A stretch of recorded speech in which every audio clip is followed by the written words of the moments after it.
Rigathi Gachagua. They are still with us here. I can assure you, na ndio Gachagua amesema mzuri sana. Walikuja hapa machozi ya ile ya mamba. Unajua mamba akikukura anatoa machozi. Hiyo machozi ya mamba akikura mtu. Walikuja hapa kulialia na Waheto. If Waheto was the Riggy G, the deputy president of Kenya, they would still have impeached her. Hata Waheto wangekuwa wamempeach. So sitaki kusema mengi na asante sana kwa sababu ya kunipatia hivyo. Lakini ya mwisho vile nataka kusema Riggy G ndiye ako na funguo ya kuingia Mlima Kenya. Anybody who wants to get into Mount Kenya must pass through Geoffrey Rigathi Gachagua aka Riggy G. Asante sana.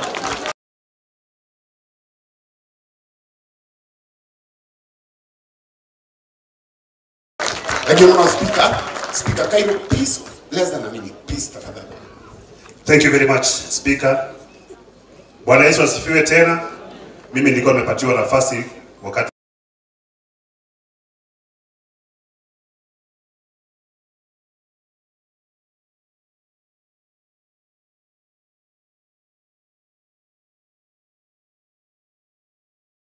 nilikuwa nawakaribisha, manake mimi ni mmoja wa familia hii. Lakini wacha niseme kitu kimoja. Huyu aunti yetu ambaye ni Beth Waheto ndiye amefanya nikuwe mwanasiasa. Yeye ndiye ametupatia encouragement ndio tukaweza kuingia kwenye siasa. Na sisi pia tunafuata katika steps zake. Sisi tunafuata ushujaa wake. Na tunazidi kuencourage hata wale wenzetu akina Hana, tafadhali msiwache hii makinyama madhire huo. Ya pili, naona bwana gavana yuko hapa. Hii familia ya kina Waheto na Kanabari ya Cairo tuko bado na watu wengi. Hii nafasi imebaki miaka mitatu. Would request one of the family members akuja occupy hiyo kiketi. Tunaomba. As many that opinion say aye? Subestia, hakuna nini. Nikimalizia niseme Riggy G.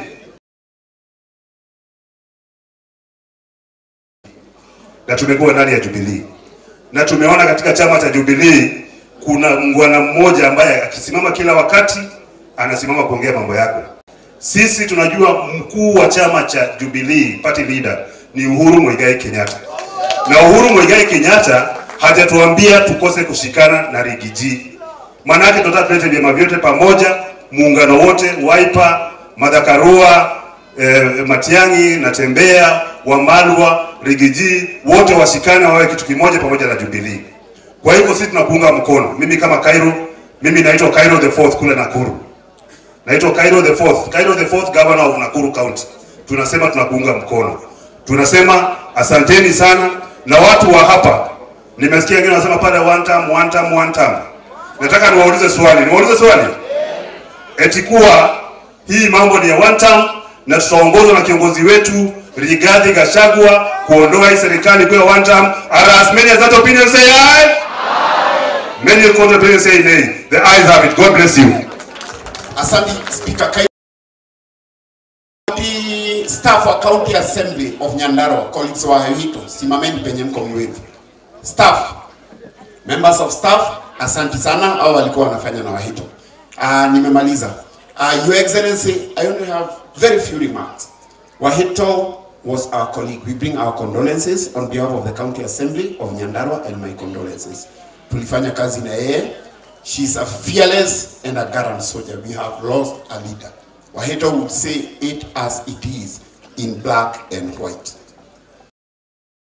Excellency, gari itari namba ni ya muici. Na gari yako niri namba tondire muici. Na nijuyo na inyuĩ othe gari cianyu nĩ irĩ namba tondu mutiri aici. Na ngorirwo ndĩ kwa ni one time. Maspika nimendeirio guoya no ndikũgũra. Angĩkorwo namba ya ngari yaku nĩ ta yakwa one time. Kana smeli aso.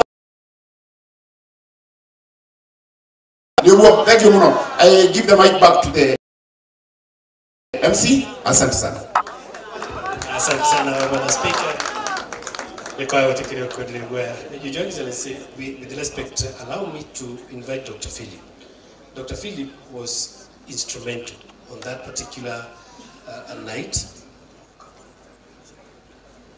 who I'm told that he had an operation to take care of. But for the people who are here from Naivasha, we would want to send you special thanks to Dr. Philip, who came in handy when Wahito got the accident.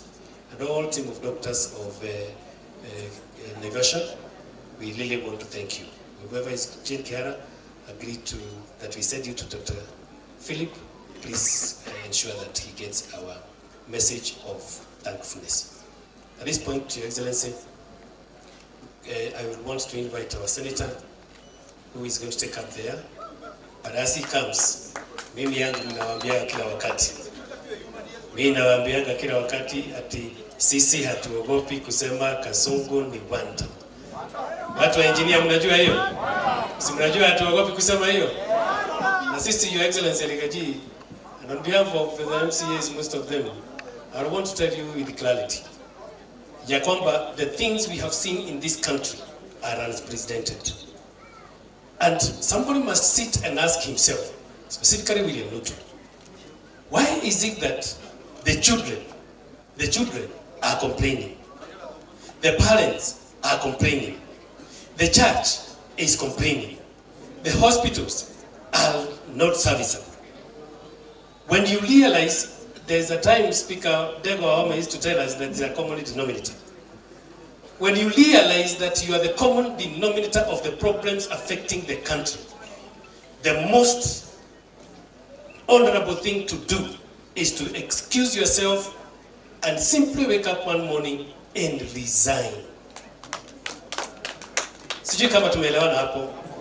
We are telling the president that if this work has become too much, that it has become he has become unable for him to run the country, can he do the most honorable thing, which is to resign, and so that this country can be able to move forward.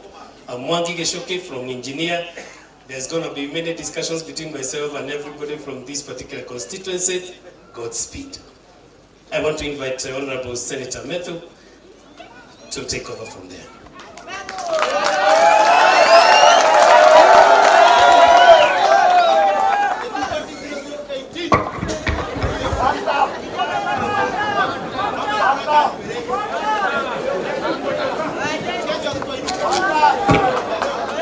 Asante sana. Thank you very much.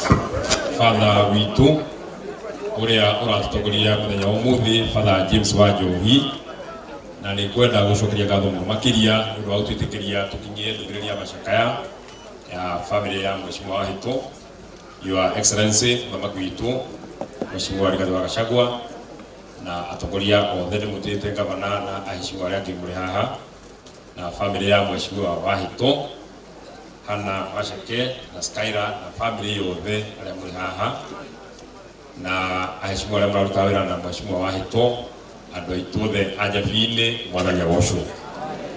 Ni mukuithika andu ajabine mwathani agocwo. Ni mwirire haicite ngari iguru ndiga mwathani agocwo. Riu rire ndagera kanya akumira mwathani agocwo ugacokia mwathani agocwo. Aya kireke ndikimwira ura mumenyerete kuigwa harambi. Na nona haru mugucokia wega muno mwathani agocwo. Asante sana. Ni kwenda gucokia ngatho muno Mheshimiwa Your Excellency ni undu wa kuheo kanya au kinya ndumiriria kwa ya macakaya kuri family ya Mheshimiwa Wahito. Ni kwenda kwanjiria na kuga ati nie mwene hakwa ta senator na mundu wa itura riri na mundu wi Mheshimiwa Wahito muno, ni ndiraigua njurirwo ni murata na ngaigua njurirwo ni mundu wi hakuhi muno nani. Niria ndahurirwo ni Mheshimiwa ugwitwo Mbae akinjira ni ndagire na nganja muno. Igoro ni Mheshimiwa Gachomba ari kuraya muno mathaa makuria ndari na maguku matiatwaranaga, no ngaigua ndeto icio ni ndeto nditu muno tondu Wahito ni murata witu muno. Wahito ni mundu tuturite nake matuku maingi muno, na ciugo icio ciothe ciario cia Mheshimiwa Wahito ni ngwiciria nie mwene no ndiciikire mukonde na njuge ati ni ciario ciugo cia ma. Hari andu aingi mararia haha ari wa family yanyu hana na andu family yanyu ni tuthiete tugatuika family yake muno makiria na agatuika murata witu na ni mweru. Mheshimiwa Jane Kihara orirwo makiria ma uria athurirwo ni mwari wa nyina uria maciritwo nake. Gwiciria Mheshimiwa Kiiru ni muona na mheshimiwa wahitokira andå arä a muciarä na wakomå na Paulu na arä angä na ithuothe nä tå rarä na å rata må no nä å ndå mheshimiwa wahito ararä må ndå mwega må no na mheshimiwa wahito ararä må ndå wa ma na mheshimiwa wahito ndararagia maheni o rä rä a tekora kwaria maheni nä gå kiraga twagire na kamucemanio hindi mwe na kimundu kiana gucamata gitagwo gitau na andu angi hau tukiaria tumaundu twiho handu twari na mheshimiwa wahito ari ho na to ni njikarite na mheshimiwa wahito hanini kamera tumaundu turia gitawaragia na mundu ngi wiha ite kugweta ndangi maiganona matiaragia tumaundu twega ira ndonire mheshimiwa wahito ndaracangira o rimwe kimenya onake ndarenda riu kimenya onani ndikuga riu tukimo mukawaita goro yo twiki handu ta kujororo speaker akigurira akingira wewe murata wakwa tondu riria ndeto ciakwa ciaririo wendo naria ore mwe ngimenya uria utekwaragia ndo ukinyirie ndeto icio tondu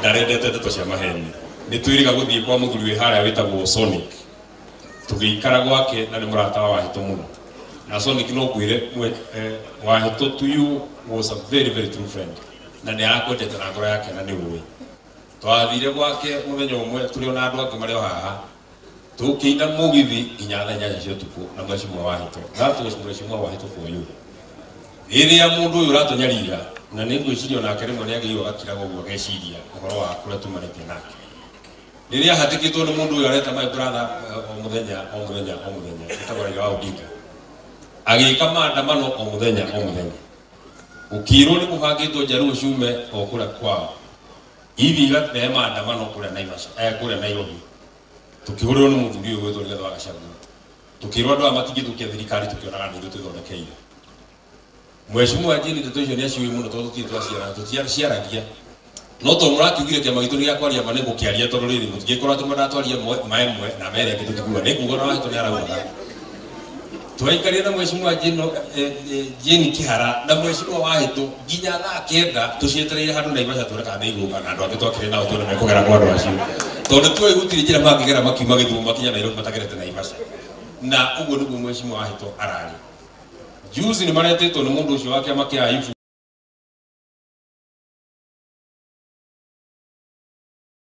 waragia na thauti ire itakaragia na andu aria angi makoragwo mekirite mibuto kawaida yaragia ni aria makoragwo mekirite thikati ni maretetwo mari MCAs nawe hamwe na angi maiganona muno murata wake witagwo Maria ni mari andu acio matikigwetwo handu hamwe ndungigweta Wahito na mundu ucio wagweta na ni wahetia muno makiria acio matikigwetwo handu hamwe tondu mwe ni mukunyaniri wa ruriri no mwe mwenda mundu wendete ruriri ni metuo riria metirwo ni mundu ucio ni mahurire makinjira ni turaigua ngoro ni kurituha muno tondu mundu ucio angithia tugure mbica tuoneke ni tuma kuo no mwenda tugarurukire ngimera tondu ni mugititwo na tondu ni wira inywe thiitu na magithie na magigi no makiuma magiuka na tugibanga rimwe speaker uyu ni uyu riria twethaga giti giake gautuika speaker tuhandu twathire utekugeta gikaro-ini giki na tukihatikwo na njira nene muno makiria na MCAs acio matogoretio na Wahito ni macokanĩirie kwa mheshimiwa Gacoka na makiuga mundu ucio tondu atuteithĩtie tukugana nake uguo mheshimiwa Wahito ararĩ mũrata witũ ararĩ mũndũ mwega na tukuga o ũguo gwakĩrwo tumwĩtĩkĩria ahuruke ũhoro ithuĩ twatigĩrwo na ithuĩ tũgĩtindĩke niĩ ndiukire mĩario mĩingĩ ngona kwaria no kũmũcokeria ngatho mũno especially andũ a gũkũ gwitũ Your Excellency ni itura riakwa guku ni kunyumĩte ona ikihatikwo ona igitindĩkwo ngui ona ĩgua yake yakinya kwao ni kwegea mũndũ ona ingĩkorwo ndĩ mũhatĩke ngahatĩkwo ngakinyio ha ona Gacoka agĩkorwo na hinya ũkĩrĩte hinya ũrĩa wĩragwo atĩa gũkũ nĩ kuo kũrĩa ndagĩka mũico rĩrĩa ngĩndindĩka nginyie mũico kũrĩa ngĩkinyie no uguo niĩ ndĩ gũkũ itũra ritũ rĩa Njabinĩ nĩ ngwenda kũmũcokeria ngatho mũno nĩ ũndũ wa kũhe kanya ga gũtuĩka seneta wanyu o rĩngĩ nĩ ngwenda kũmũcokeria ngatho kuma ngoro-inĩ yakwa nĩ ũndũ wa kũhe kanya ga kũmũtungata ta seneta wanyu nĩ gĩtĩo kĩnene mũno mũhete na ngacokia ngatho mũno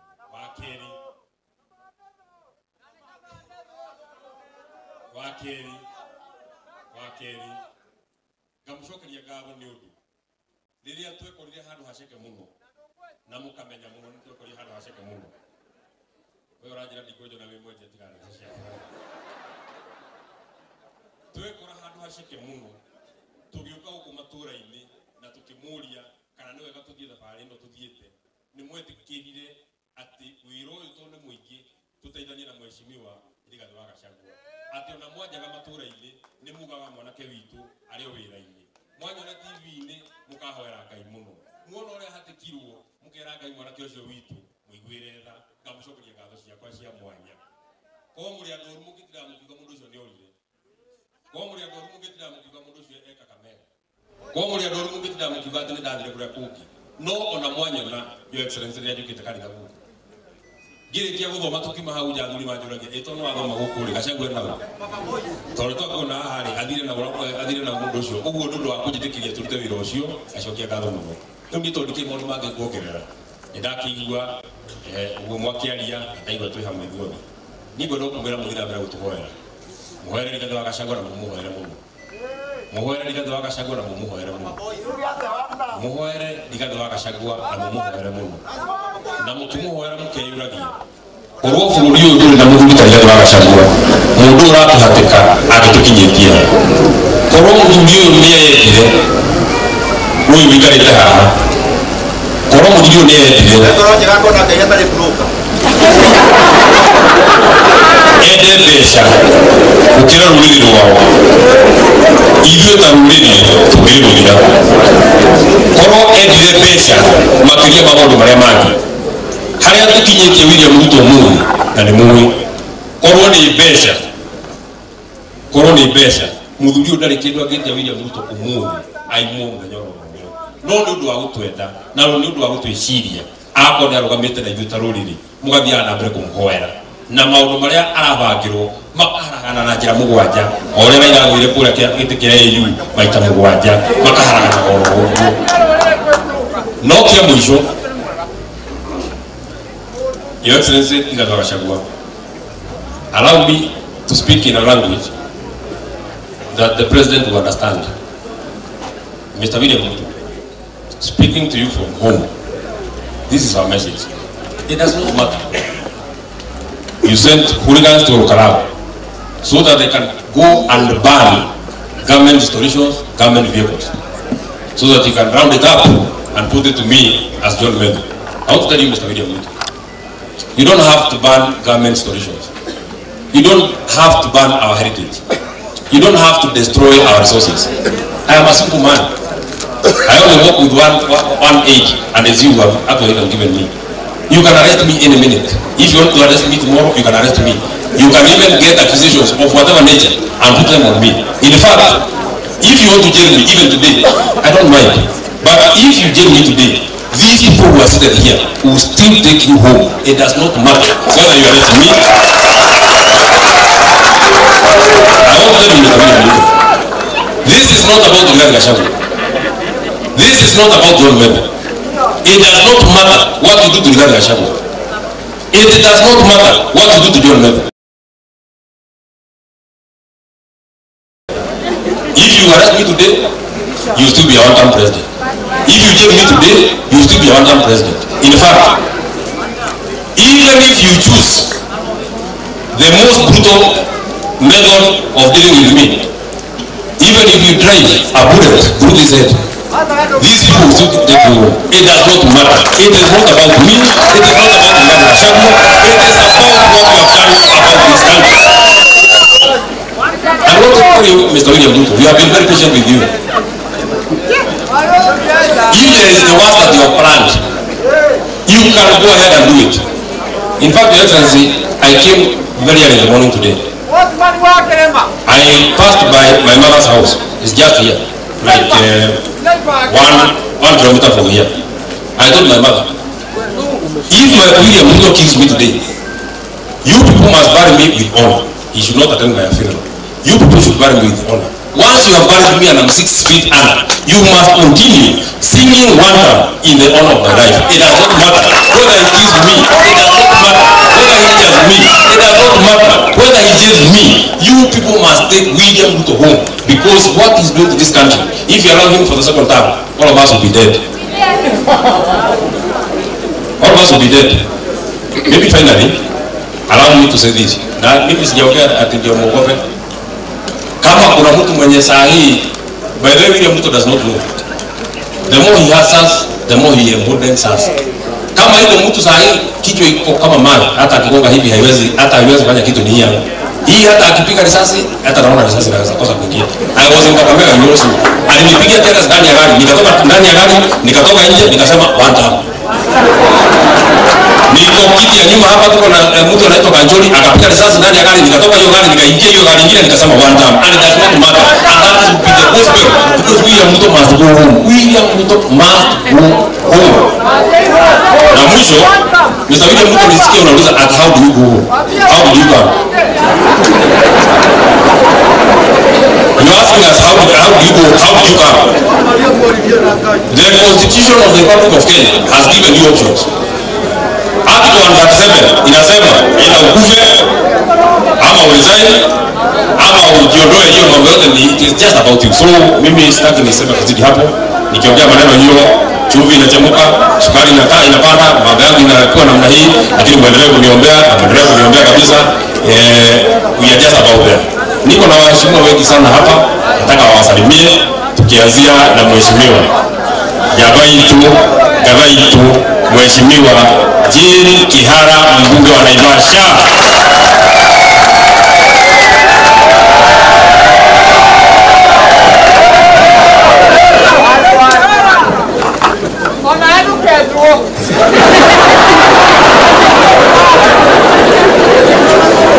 Sana Senator Hannah Asheke Naskaira, Mama and the entire family, Your Excellency, the People's Deputy President, the clergy, Togoreti of the Father in Charge, Tumanawe, all protocols observed. Bwana asifiwe. Kaini mwega.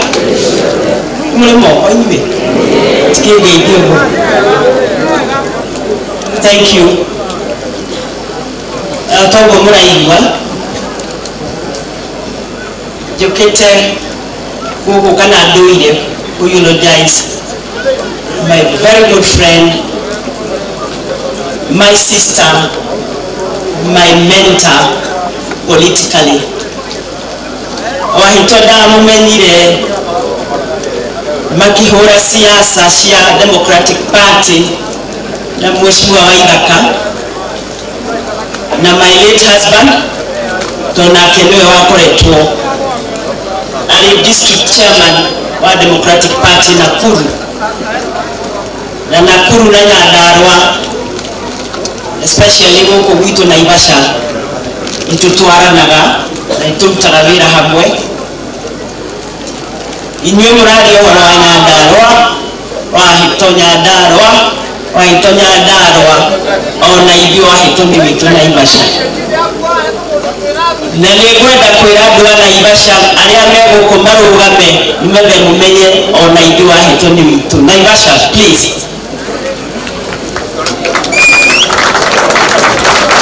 Nĩwona kũrĩa moimĩte.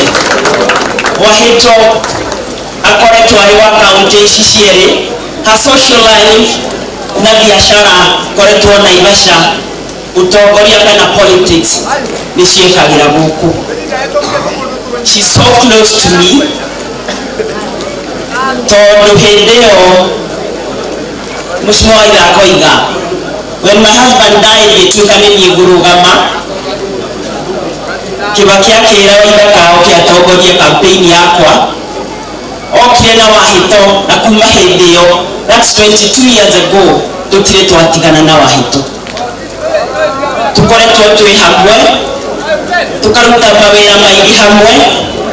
Wahito ararĩ mũndũ very very special. Niĩ nĩ njũĩ andũ aingĩ mũno gũkũ Nyandarua courtesy of Wahito, o kuma hĩndĩ ĩyo arĩ councillor. Kũrĩa gwitũ andũ mamwendete, hihi ona gũkĩra ũrĩa andũ a Nyandarua mũmwendete, tondũ nĩ ithuĩ twatindaga nake. Niĩ Wahito nĩ tũraragia na thimũ literally almost every day. Wahito wakwa Nairobi kana Naivasha nĩ ni aririmu okaga tukaria gwake niĩ ndikomaga rumu ya ageni nĩwe ũthiaga ya ageni niĩ akahe gĩtanda gĩake tondũ nake wahĩtwo nĩ atĩte ũtongoria and she's so truthful mũndũ ũgĩtokio rigiji kwaria ũhoro wa ma she's so truthful na kwĩĩtĩkia and so neat mwana wada arehumbaga so neat kana nĩ kũruga kana nĩ kĩ she was so neat ona gwake no wĩtigĩre wanja ũgĩthiĩ rumu gĩkĩ ũgũtiga haha kana gĩkoragwo haha kana gĩigagwo haha na kwĩĩtĩkia wahĩtwo agũrire ngari atoĩ gũtwara ngari na nĩ amĩrutire Nairobi atathiĩte cukuru akĩgũra ngari akĩmĩtwara agatwarĩra wrong side macemania na borithi erwo nĩkĩ we akamũria gwagĩrĩirwo nĩ gũthiĩra kũ tondũ gũtirĩ handũ wahĩtwo atangĩruta she rubbed shoulders with the might. Last year September nĩndarwarire na ngĩtuĩka wa gũthiĩ gũthondekwo o India. My sisters nĩtwarĩ na family function gũtirĩ mũndũ ũngĩonekire wa kũndwara tondũ narĩo rĩ igongona rĩu na rĩu ihinda rĩakwa rĩarĩ rĩa bata na ihinda rĩakwa nĩ rĩakinya so ngĩra wahĩtwo nĩndĩrenda ũthiĩ India na wacekana na mbura na ũũ matingĩoneka akĩnjĩra nĩngũgũtwara tũgĩthiĩ India na wahĩtwo twathiĩ India nĩgũkombora twakomborire nyũmba na wahĩtwo agĩtuĩka mũndũ wa kũndora tondũ nĩndatuĩkire wa gũthĩnjwo wahĩtwo ndakoraga athondekeire breakfast kũrĩagwo mũcere na ngũkũ wahĩtwo nĩamenyete thoko ũrĩa mboco irĩ ũrĩa mbembe irĩ nĩgetha tũruge gĩtheri na ngima nĩgetha aruge ti niĩ ndĩ mũrwaru she took care of me na rĩrĩa ndatuĩkire my son came after that akĩĩra my son etagwo Kairũ ngatũrĩ mbarĩ yanyu Kairũ akĩĩrwo nĩ wahĩtwo twara mama ũmũthĩ no amwĩrire andware nĩgetha athiĩ shopping okire akĩnjũria kaĩ tũgakiuma India tũkauga tũmire na kĩ nĩkĩo njugire ũtwarwo hĩndĩ ĩyo speaker nĩakũgũrĩire tai nĩnjũĩ nĩagũrĩire gacomba nĩnjũĩ nĩagũrĩire shati akĩmũgũrĩra indo so generous na ndarĩ mũndũ erigithagia we have come a long way ũrĩndĩyo makoragwo na wahua akara tondũ no waheaga rũgano rũu na of course nĩndĩkĩũĩ niĩ ndĩ wa hau kabere wahĩtwo nĩ much younger than me hĩndĩ ĩrĩa kwarĩ release the political prisoners movement wahĩtwo aimĩrĩtu mũnini she was in that struggle she has been in political struggle for this country rĩu niĩ nĩndĩraigua tũrĩirwo na njĩra nene tondũ ithuĩ tũtirarĩ mũhaka na indo citũ ingĩthiĩ Rũraya ndagũra nguo igĩrĩ gera wahĩtwo ũkane ici ũthure likewise tatoma India hĩndĩ ĩyo ndĩ mũrwaru kũrĩ nguo ngũrĩire kũrĩ gakuo ngũrĩire no rĩu ndiakoretwo ndamenya rĩu nderaga mũirĩtu wakwa no nĩ wahĩtwo wakũgũrĩire ya mwarĩ tondũ ndiũĩ anyona na wigi akanjĩra nĩngwenda wigi ta ĩyo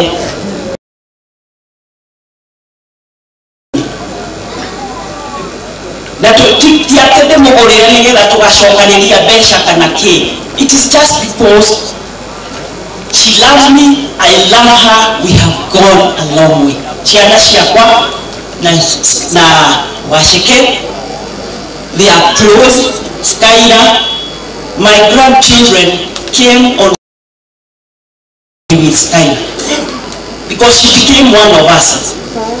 She is my family. And I really miss her. Now Washeke, we will go places. Oh, she got to share my name. No, it won't take that year. Sky Pavona, or do Diago educated, and with the Aquile, Diari Hakui. Dari Kiasiawa Hito, Nani, Navedo Ito. You reckon with Tioteti Hami? Your Excellency, when these people impeached, I don't call you. I didn't tell you. I can't tell you. Need to get a siasa link. I will not do politics again because I don't know what politics is all about. That betrayal, she could not stomach it. And true to her word, why do I believe you are Kigali can ye be the whole biashara, though the near the Dali of the Timikugati, Agikoro not to betray. I were with you in Thomas when we were passing the Constitution, or when you were writing that Constitution.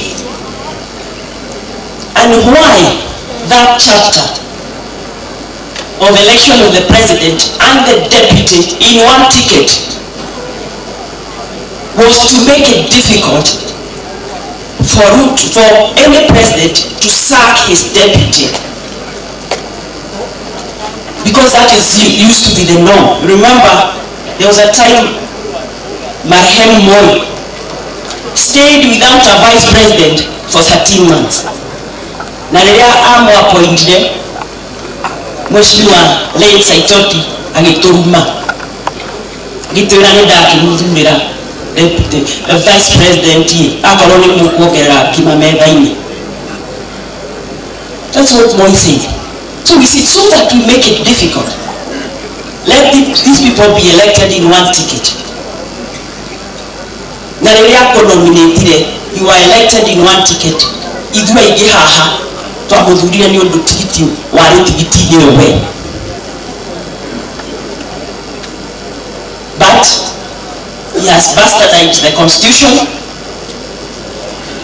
Kuwadani yake nuarute besha nyingi taidia ila arutago nigetha eherie mundu.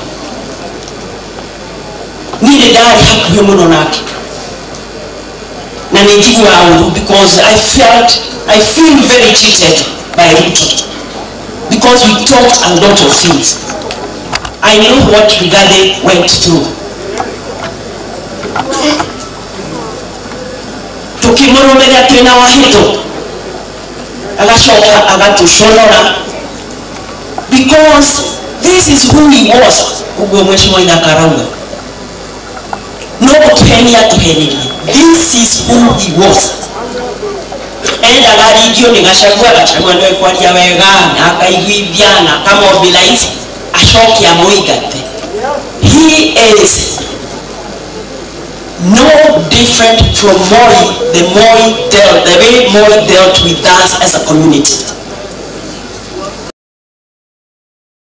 This is a bad one. Okay, nani modini,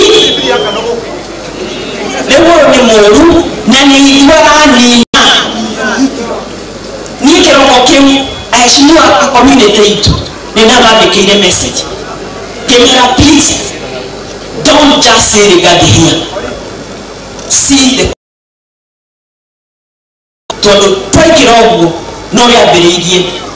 go to sacrifice. Akibada kwenda tribal groupings. Yet nitoa mitara tukimushagura. Dakwenda tribal groupings. Tribal groupings ni Agikuyu. Acha kile mashimana kia. And I commend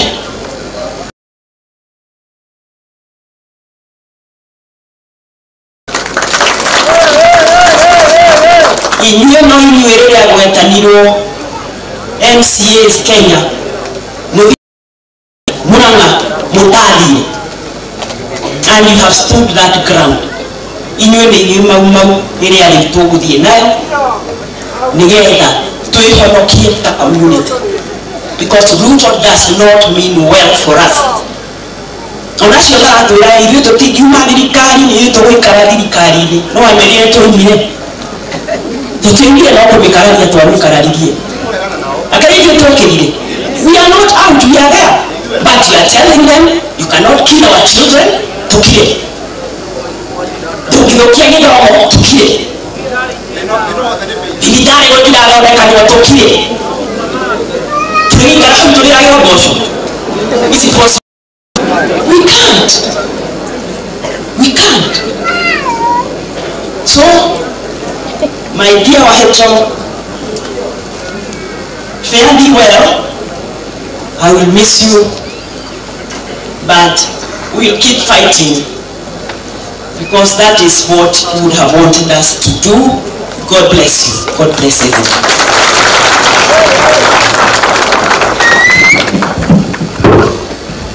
Thank you very much, Mheshimiwa. Mheshimiwa King Kiara, don't be worried. Mimi si wa zamani sana, naona kwa hujuu yonani. Kwa bigimenya. Ndaigwete atiriri, udiwe wakari niwe kumugura. Udiwe waka. Icoka ngirwa ati no wake nyumba na mwaka mugima. No kumugura.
And maybe finally, I want to thank you, Speaker Ndegwa Wahome, with the written name of wakili ambao mmefanya nao kazi.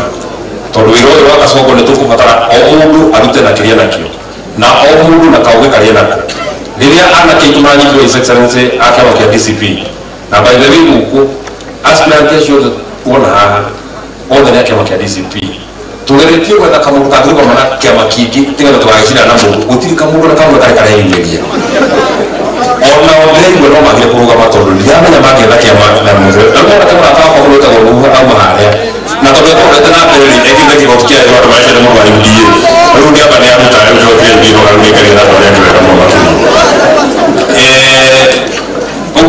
we hapa na wakili magi dalili yani wakili wa ruta wakili wa radio wakili move ni mateithia na kiaco iki tondu matumire mikorege ndi gucina kuria magacoka makarũgama igoti-inĩ kana radio kana ũreriru magathi makauga atĩ ĩ kaunti nĩ complainĩte ĩkauga na kĩarĩo macinire ithuĩ ũrĩa tũrauga na ndagwo tũsapoti government atĩ andũ arĩa magĩrĩirwo kũnyitwo ni aria kuru video magicina ngari cia thirikari tia na keki aria matari kundu mekithie na ndero rucini rumuthi mawakili makwa maruta wira wega muno ana kesi itu nemero mabe mairuke na mbere kana igotini ringi no tugucoka kuo na kacoka mwenye atutwara igotini atutwara borithi atutwara baba yake ni one time era kumurehera senator wa Laikipia mheshimiwa John Kinyua wapo kwa mheshimiwa John Kinyua.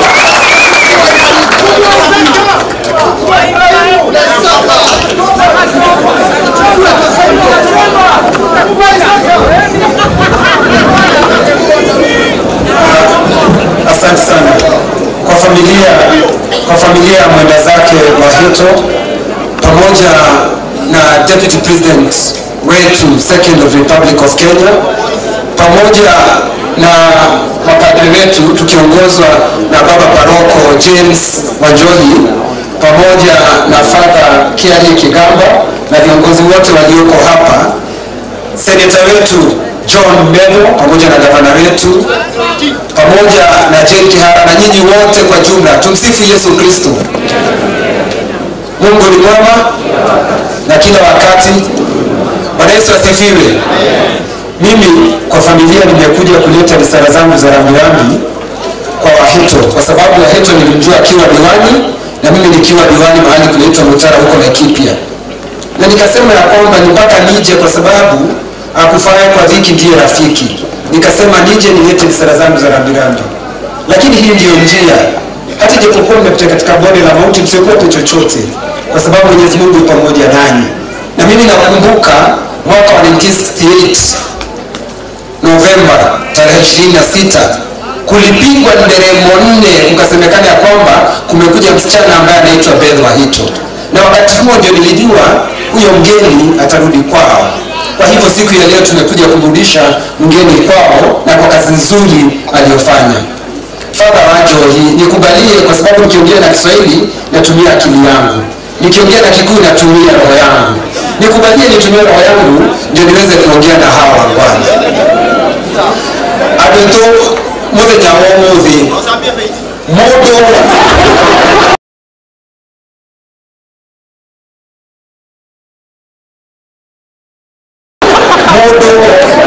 marĩtwa maya tũkoragwo namo rĩtwa Beth nĩ rĩahetwo nĩ rĩtwa rĩa thirikari, rĩtwa Methu nĩ rĩtwa rĩa thirikari, rĩtwa Jane nĩ rĩtwa rĩa thirikari, rĩtwa nĩ mũndũ wĩthondekagĩra. Nĩgetha tũkaugaga atĩrĩrĩ, yũrĩa Wahito ũrĩa mũtana, yũrĩa Jane ũrĩa wendete andũ, yũrĩa Methu ũrĩa senator, yũrĩa Father Kigamba ũrĩa wendete andũ, yũrĩa Rigathi wa Gachagua ũrĩa waragia ma, yũrĩa Kasongo ũrĩa henagia andũ. Koguo rĩtwa nĩ mũndũ wĩthondekagĩra na akamenyeka mũndũ nĩ wa mũthemba ũrĩkũ. Ithuĩ tũkauga wega na nĩithuĩ Father Wanjohi mena Father Kiari nĩ matwĩraga atĩ hingo ciothe Bibilia nĩratwĩra tũhoyagĩre thirikari. Na ithuĩ tũkauga atĩrĩrĩ na tũtirere Father no watho mahũkĩende nayo thirikari nĩĩrĩtwo ĩgatĩĩa mawatho ma Ngai. Watho wa mbere thĩinĩ wa Biblia nĩrauga ndũkanorage. Thirikari ĩno itũ rĩ, ciana citũ rĩ, cioragwo nĩkĩ? Makaruta mũndũ Homa Bay agathiĩ akoragĩrwo ceri Nairobi. Tũkona ciana citũ inyitĩtwo mĩgwate igakorwo irĩ njũrage. Hau Father tũkeyũria atĩrĩ nĩtũkũhoera thirikari ĩno? Tũtikũmĩhoera tondũ nayo ĩrarũmĩrĩra mawatho ma Mwathani. Ũndũ wa kerĩ, thirikari nĩĩbataire kuga watho wa kĩrĩkanĩro gĩkauga wega atĩrĩrĩ ndũkanarute wĩra wa maheni. Thirikari ũkaigua mũndũ arũgama arakwĩra SHA nĩĩraruta na tũratũra harambĩ o mũthenya, ũkwĩra SHIF nĩĩraruta rĩu na tũtimenyaga kana nĩ SHA, SHE, CISHOSHU rĩu tũtiramenya ũrĩa ũhoro ũrĩa hana. Koguo tũkauga tũtikwenda ũhoro wa kũhenia ithuĩ. Rigathi wa Gachagua ithuĩ twĩ thutha waku na tũtigũtire tũgĩcokera tondũ andũ othe nĩmonete wathiĩ Meru andũ maragwĩta kĩana kĩa Simba. Hau nĩho tũrĩ. Woka gwitũ Laikipia twĩ thutha waku, rĩu tũrakũhe rũtha ũthiĩ kũrĩa kũngĩ wethe arata. Nĩtũrakũria kũrĩa kũrĩa gũgwĩtwo Ikamba-inĩ na nĩũretha cousins andũ aitũ nĩrathiĩ kũmetha. Nĩtũrakuonire kũrĩa Narok, nĩtũramenya nĩrathiĩ kũrĩa Kakamega. Sisi tunakuunga mkono uende muongee na watu wale wengine wote ndio Kenya iweze kuungana. Hatutaki huu tunaambiwa muungano ambao ni bondoko, nyinyi mkishikana na mtu ambaye, kwa sababu natuambia sasa unaunganisha Kenya kabisa, na hakuna Kenya kabisa, unaungana wewe na Raila. Raila tukuishi unafuatilia kumweka rituali ufuatilia kumwita bure, na kio yote unaunganisha kabisa, ukauga kabisa kwa makomba yote kuna bure kabisa. Tukienda kwa ndio tunasema bure kabisa ni mpaka waende wasiende, bure ende asiende kabisa, ende asiende bure kabisa, waende. Hata mimi nakubaliana na nyinyi, togo tutigushoka kwetekira beto tukaheana njira inyanya no ndoito aja bafureto thini wa Mount Kenya Region, Your Excellency, kwina maundu matangikirigirira kwarakio gukiendio kweli watiriri niguo gwethwo empowerment, gugwethwo indo iraruruma aria angi makiuga turenda githii, ithuĩ turenda kindu gigwitwo nduthi, marenda ngari iria iraruruma. Aya aritũ matianyitire makwenda kurehwo kindu kiraruruma, nikio maraturehera mboco nigetha ikarurumaga nda. Kwa hivyo sisi tunataka tuambiwe vizuri mipango ambayo na nigetha mundu mmetho tukathinoke makahaha ni mundu uyu ni kiria kiragenia metho ona tutikwenda horo wa mundu uyu tondu mheshimiwa deputy president Rigathi Gachagua unaongerera kirikaniro-ini mundu uria waciragia ati ni eherio ni andu ao ni mundu ugwitwo Joseph makiuga ni mamwendia no niwe wacokire kumateithia rĩrĩa marĩ na thĩna. We niwe tũrorete igũrũ, we niwe ũgũtũteithia tondu meciria nĩ makũnina no kĩrĩkanĩro kauga na nĩ ihiga rĩrĩa rĩagirwo nĩ aki nĩwe rĩtuĩkĩte inene rĩa koine. Rĩu marathiũrũrũka gũtirĩ mũndũ ũtarainaina. President wauga cousin agacokera hwainĩ cousins, ona ndamenya ũguo ũhoro wake. Mũndũ ũngĩ nĩacokire kũigua akiuga atĩ onake ena base no araragia na soprano akiuga ena base, ũkaigua kwĩna thĩna ũrĩkũ? Lakini tunataka kusema hapa, hawa wakora ambao wanaletwa kupiga vijana wetu kwa barabara, alafu unaanza kusingizia na kusema ya kwamba utamshika Rigathi Gachagua. Twamerwo mũthĩ twĩgũkũ itabire Nyandarua mujaribu magerie kũnyita Rigathi wa Gachagua mone kĩrĩa gĩatũmire kuku yage kukuka, wataona kichofanya kuku akose kaga akose manyoya ama kuku kukosa kukamwa, kwa sababu sisi tunasumbuka na tunasumbuka sana na ndio kuna madhina mashomode lini tuelekelee hadi mwadani na tuelekelee hadi mwadani utio ndo kule mwadani na kwa hiyo kama tawali ya tiriri na kekeye shura ukali kaiga na apia na kija na kahira yake degere kule iko na iga na apia kaika ruka fafarate kana nikanini unatoroka karega mara mahora mtu anachara kiadege aroja muri riuri dege iga na apia kaika ruka fafarate giki nikithaka na nikire na muno makiria akimwira mundu ni Ngai hana andu aitu nitukwiri Ngai nigetha tuonene ni wake na thaka wake tondu Ngai gutiri ndumuremaga na nikio ithuĩ twĩhokete Mwathani twĩna Rigathi wa Gachagua, ithuĩ twĩna metho na tutiga kumaka metho kũrĩa Senate metho nĩ ũhoro wa gũkũ ngona akiuga mũũyũ no na tondũ nĩ ũhoro wa gũkũ mũndũ ũrĩa rera ũgwĩtũka Songo hasikii la mwadhini wala napeleka maji msikitini. Huyu ni mtu hatiri ũndũ ũngĩ ithuĩ tũgweterera Rigathi wa Gachagua harĩ gũtwĩra tũgere ithuĩ nĩho tũkũgera na tũkũgera hau andũ aya tondũ nĩ Rigathi tũthiĩ rĩtũrĩthia kũ atĩ tũthiĩ rĩtũrĩthia kũ haha nĩho tũrĩ hani Rigathi wa Gachagua kwa familia tena nasema poleni sana, hata japokuwa mnapitia katika bonde la mauti usiogope chochote. Mwenyezi Mungu ambaye ana katika siri atakuwa na nyinyi leo, kesho na hata milele. Na kwa hayo mengi machache nataka kusema Mungu wa Isaka, Mungu wa Ibrahimu, Mungu wa Yakobo, Mungu wa Yusufu abariki sana kwa bariki asisawati. Na mimi John King wasijui sana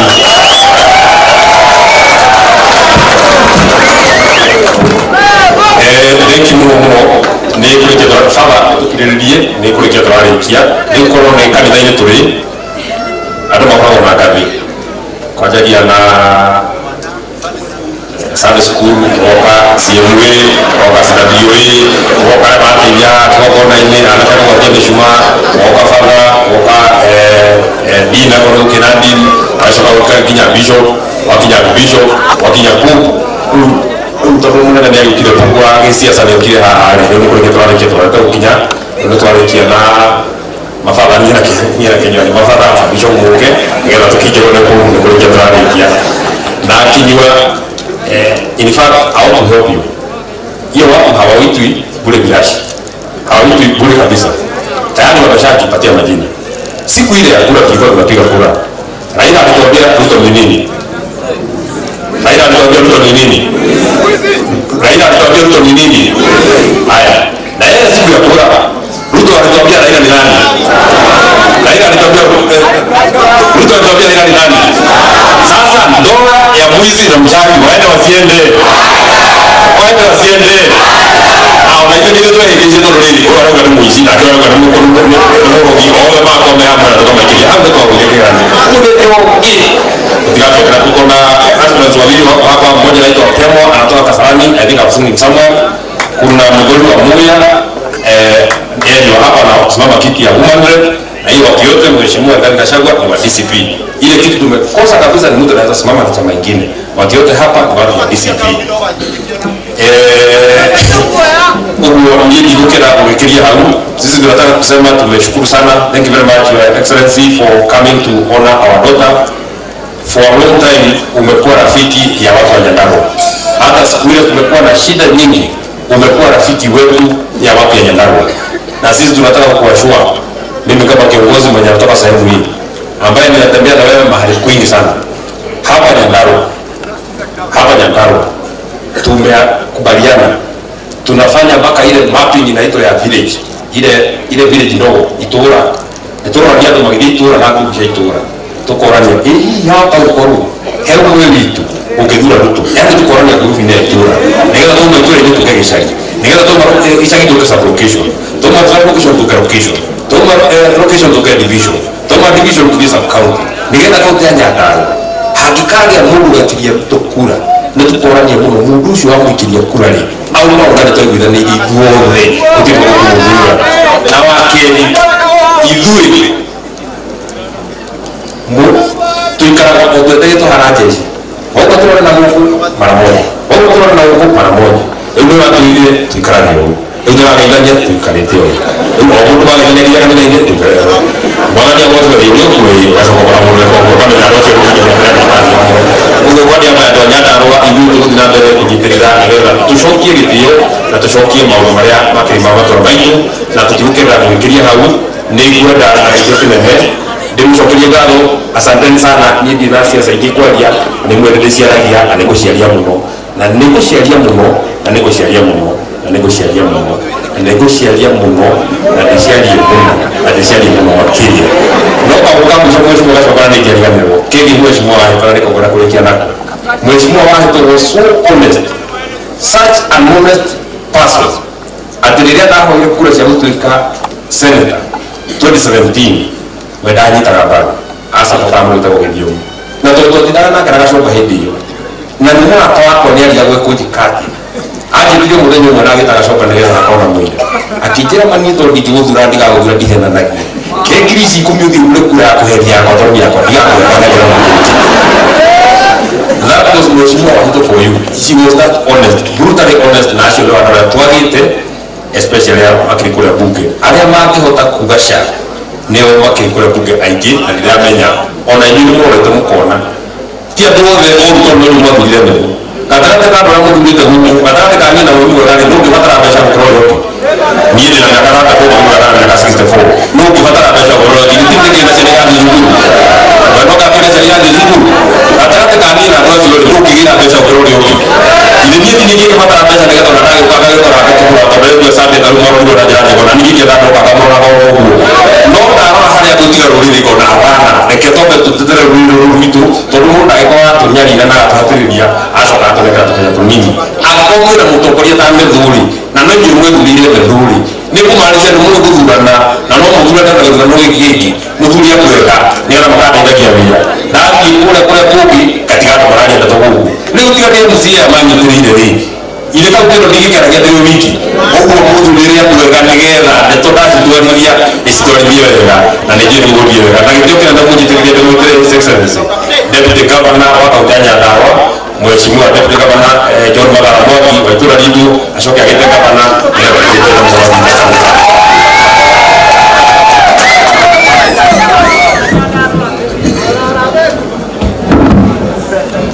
Asante sana Mheshimiwa Medho Senatari Twako Bore Ligaro ya Doitu Mwanake Wito.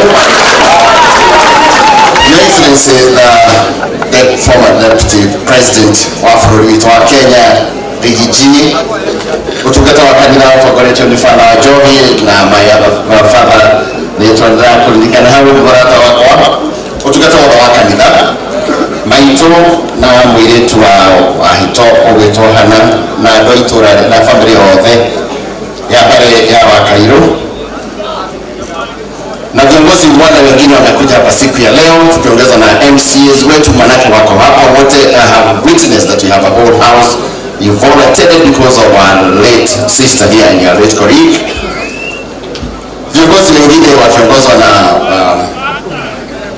Jane Kihara, Senator wa Laikipia nimekuona uko hapa na wale viongozi wengine wote wamekuja hapa siku ya leo wakiongozwa vile vile na my predecessor the Deputy Governor ule wakiliho mbele yako Waithaka wa Mwangi ndimwitaga my big brother.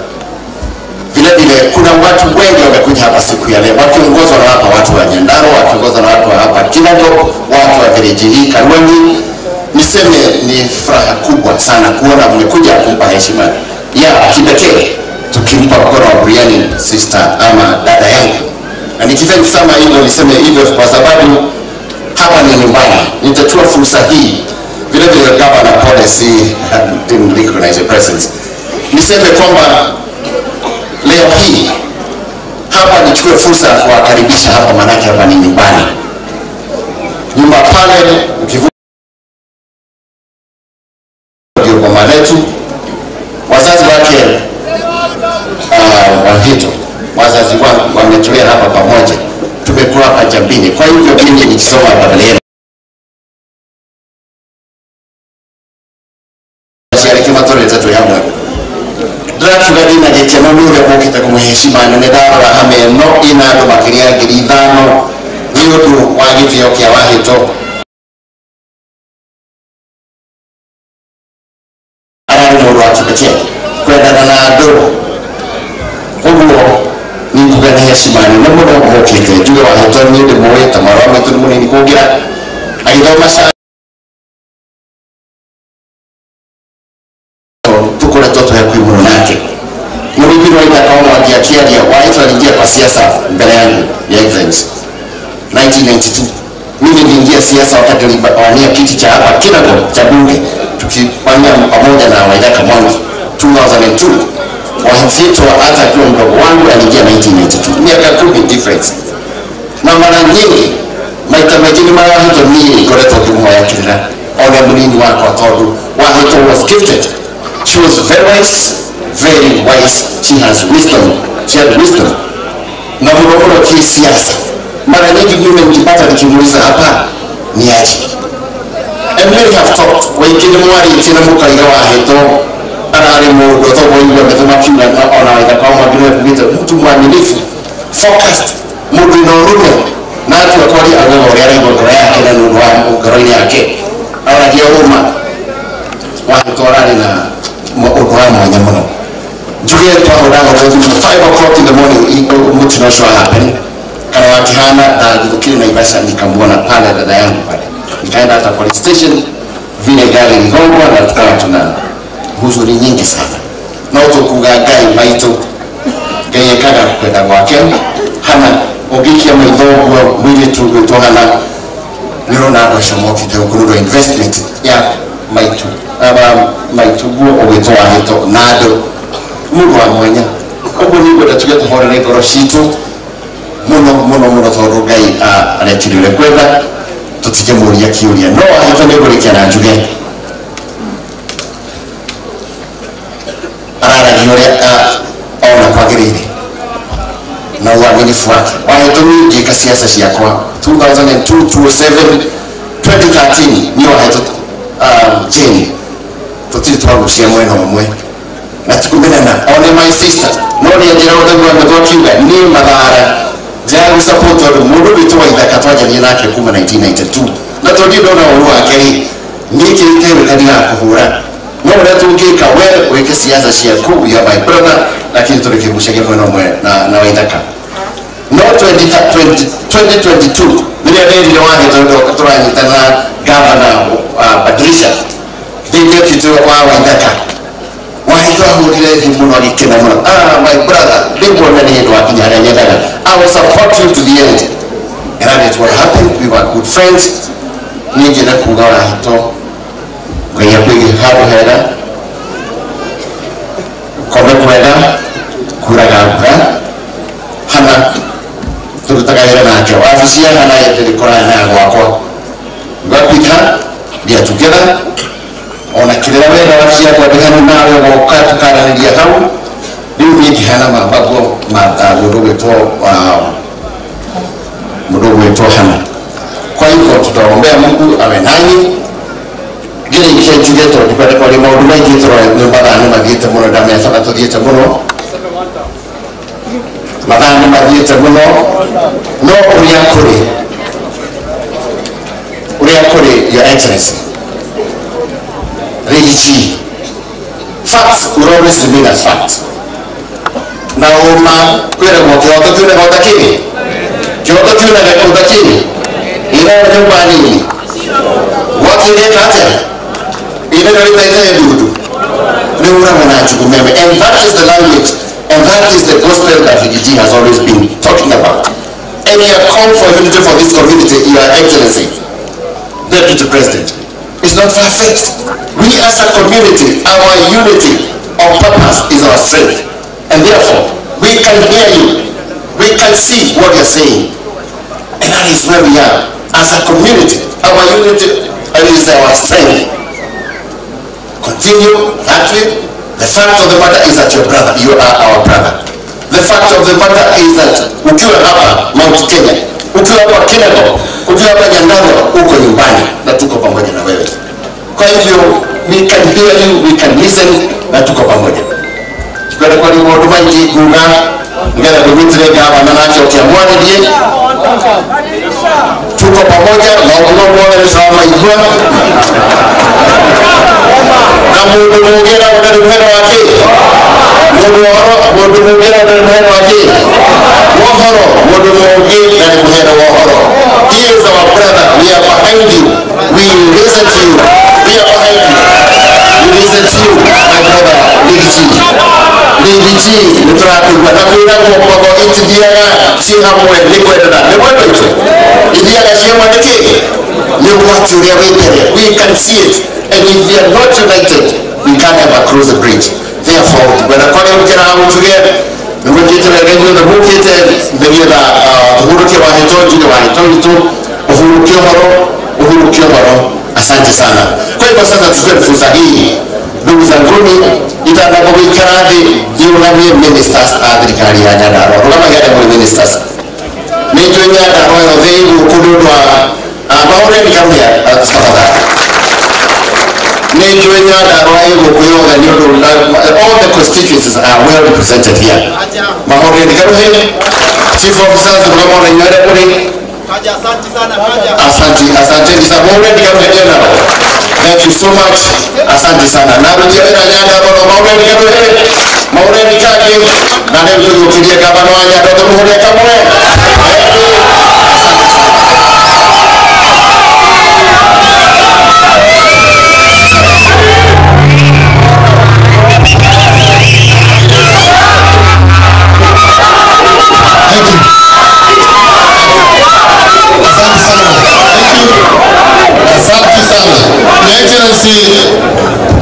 The second Deputy President of the Republic of Kenya. Kanisa wakiongozwa na Parish Priest Father Wajoi, Father Kiani na viongozi wengine. Family itogoletio ni mama na hamwe na Ann na keretu waku na family yothe. Heshimiwa ito othe a Nyandarua aria amwe mahutĩte mũno nĩ ũhoro ũyũ matongoretio nĩ speaker na majority leader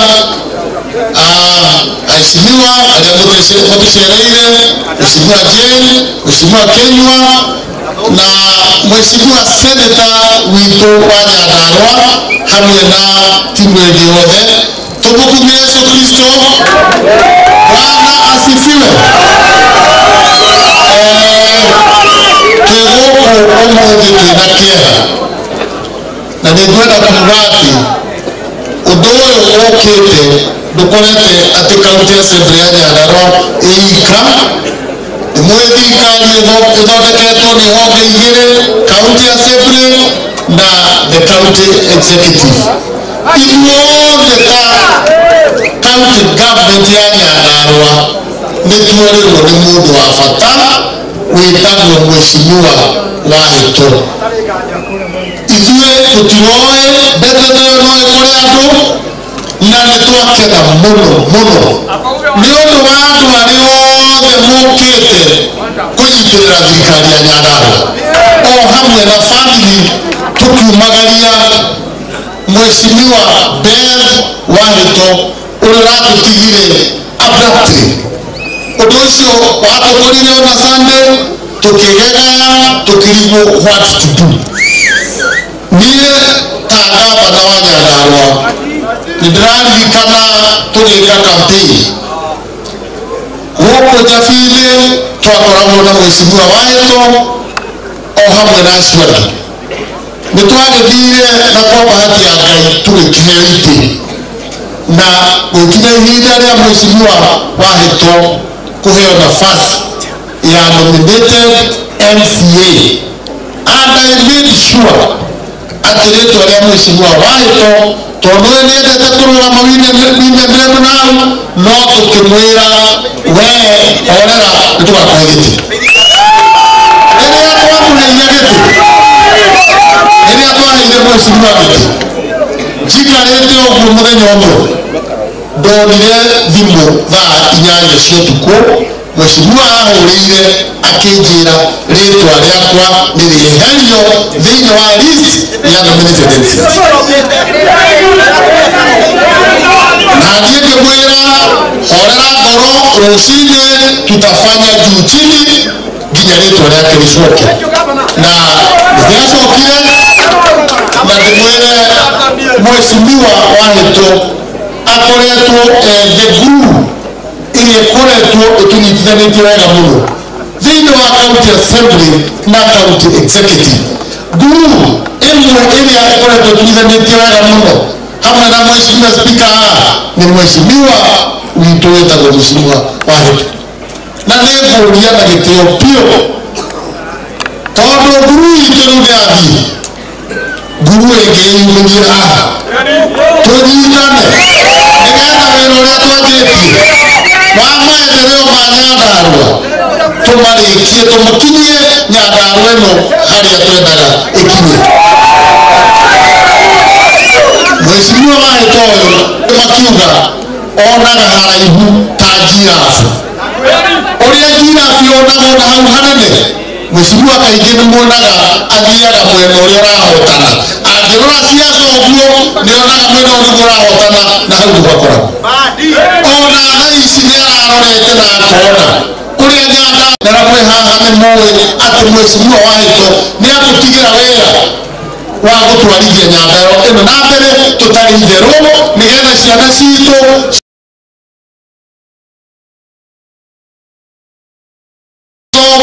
kĩagĩre tondũ ona university ĩyo tũrarehire nĩkũhetũkĩra ũnyitanĩri wa county assembly ĩrĩa Mheshimiwa Wahĩto arakoragwo. Gũkũ thĩ nĩtwakĩigua mũno na no wega tũkĩigue cia igũrũ. Niĩ kĩrĩa ngwenda kũ promise nĩ atĩ nĩtũgũthiĩ na mbere na ũnyitanĩri kati ya executive na county assembly nĩgetha tũrĩkie mandate ĩrĩa tũhetwo nĩ andũ a Nyandarua. Nĩtũgũthiĩ na mbere gũtigĩrĩra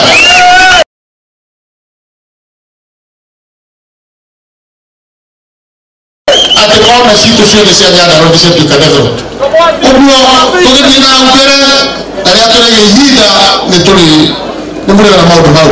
Excellency, ithuĩ ta Nyandarua nĩ tũkwendete, nĩ njũĩ ũrarĩ gũkũ Nyandarua ira rĩrĩa tũrarĩ nawe kũrĩa kanitha wa na rĩu ũmũthĩ nĩ Tuesday, you are here again. He maũndũ merĩ Your Excellency mega, tondũ rĩrĩa twagwĩta twĩ magongona-inĩ ma kanitha nĩ ũkaga kũrĩra na ithuĩ, na I can assure you andũ aya nao hĩndĩ ya yothe ũkenda marĩre nawe andũ a Nyandarua, I can assure you it will happen.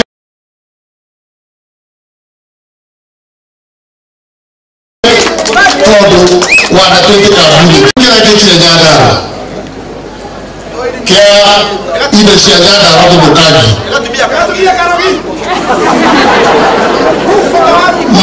nĩtũĩ wega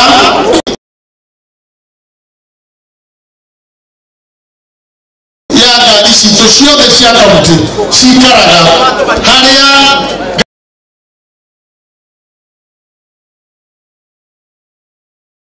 ngari citũ 24 iracinirwo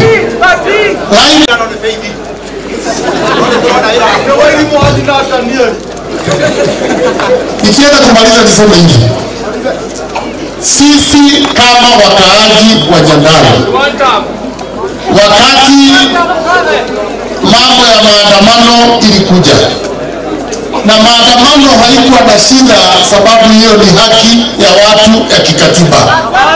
Shida ile ilikuwa ni uharibifu wa mali ambao ilifanyika kule Olkalao, yadi yetu ya magari ikaingiliwa na wahuni na guns na wakachoma magari yetu 24,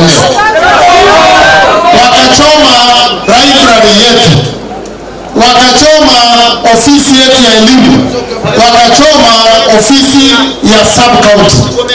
Kwa bahati ya Mwenyezi Mungu kuko na CCTV nyingi sana hapo. Pale Tawasako kuna CCTV, pale nyumba ingine iko hapo kuna CCTV, na hizo CCTV zinaonyesha wale wahuni na goons ambao walikuwa pale, ambao sisi hatuwajui. Sasa tunasikitika kuona security operators wakienda kushika watoto wadogo ambao tunawajua, ambao tunajua hawawezi kuchukua mawe, wapige gari ama wachome moto. Kwa hivyo mimi kama gavana ninasema ya kwamba sisi tunadai wale ambao wanaonekana kwa picha waende watafutwe. Sisi hatuwezi kuwatafuta sababu wengine wao si wa hapa, mahali walitoka, serikali wafuate ishike hao, au tunataka kuadhibiwa, lakini sio watoto wadogo wale ambao hawana. Kwa hivyo nimalizie hapo. Hii maneno mengine mnasema usiniulize swali, kama umesikia meno umesikia. Sasa usianze kuniuliza maneno mengine. Wewe ukitaka kusikia kitu meno hapa. Hapana, funga masikio wakati meno anaongea, sababu anaongea kila kitu. So usiniulize maswali mimi. Kwa hivyo kwa hayo nataka sasa tunaitia mgeni wetu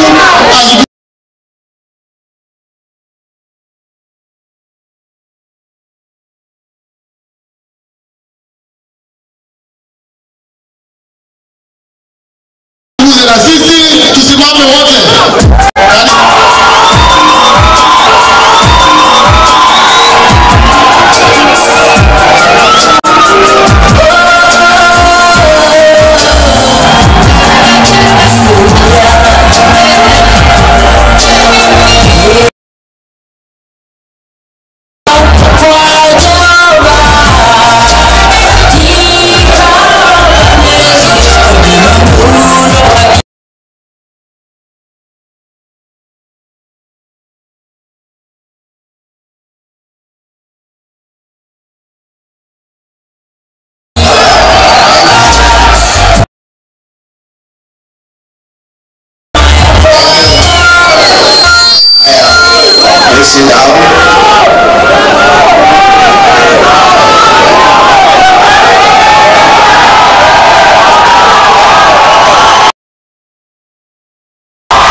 Wito, Wacheke and our child. Speaker, members of the County Assembly, all leaders present, and the great people of Nyandarua. Mliega tumukumye Yesu Kristo. Olena wa Yesu roka. Kaine mwega. Na hili yone. Elia ishara na mwana ya hofu. Adwa nyumba yitu mule uku. Nyumba yitu. Adwa nyumba yitu. Adwa nyumba yitu. Mule uku nyumba. No mwili. Ona siya minakana. Ona toha trillion kasoko. Hata trillion ya kuja mjia rudele. Mutika wake. Murukia ungawa tukuleta kalate. Reverend Father, I want to thank you for giving us an opportunity to come here to mourn this great daughter of the Lord. Wacheke, your mother was a woman of courage, a great leader, a patriot, and a great defender of our community.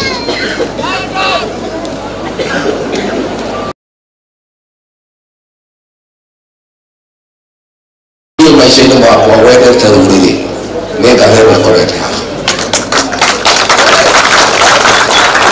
Wacheke, on my own behalf and our community, for myself and the entire community, because of the loss of your mother. This great lady has exhibited great leadership in Nyandarua. She's been around for a long time, around the leadership of Nyandarua. And I want to thank the County Assembly of Nyandarua, where she was a member, for great leadership. Nani juge tarikadhiwa kashajua na nyumba yetu. Adwara mara mutwari. Nitwate boneja abaya mata. Takora ya kone inamete mono makiria. So tutabarira turare ya mushenga tukushokia giteo kya nyumba yetu. Timiyo ya hali kitekebere na dai wanyina mutego atima toa kana ushokia giteo kya nyumba yetu. Timiyo ya hapo au hekebe. Our love is when we succeed to restore the dignity of our community, the pride of our people, after the humiliation and the persecution of exile. And since we must redeem the dignity and the pride of our community, a great community, a hard-working community, men and women of integrity, who have been humiliated and embarrassed before the whole world. When we complete that journey, I am certain that the Honorable Wahito will not be there to celebrate to the rest of us. Yili kwenda kama kuongelea kilitiliyo wewe.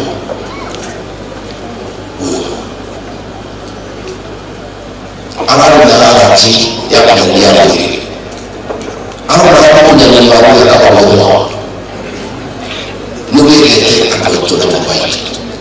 So Wacheke, whatever we can do, your mother is here to take her. When you are here, you don't say that way. Whatever you can do for this family, we need you to attend to our. We have a responsibility to take care of them.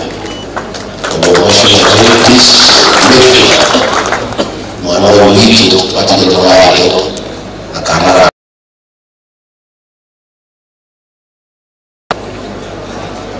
kejuye wanyala yede kushokanyaga. When the history of the the redemption of our dignity as a people, as a community is written, the people of Nyandarua will have a great chapter for the road you have played in protecting the dignity of our people.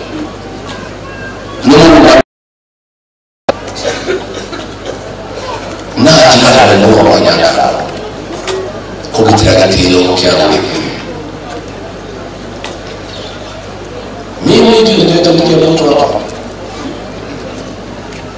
Tani lolo ya tabia kama wao kwa yake. Kamera yako shoka. Daraja ya Mungu kashoka. Tunaona ya Mungu. Unawachapinga na mwamuka. Hata kama yaka. Abakite kulinda mugero vitu nyuma yake. Ile atigeni ya no one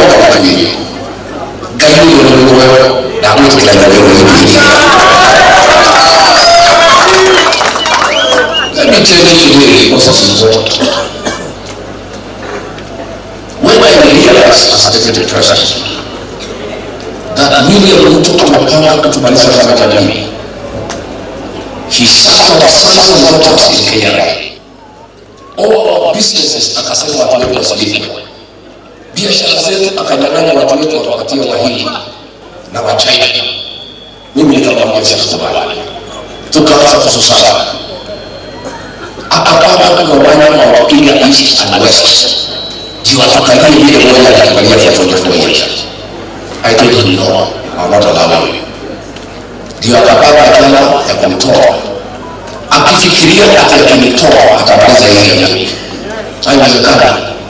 Hata sasa Ruto nje ndio ndio na nguvu zaidi ya kupinga hii jamii.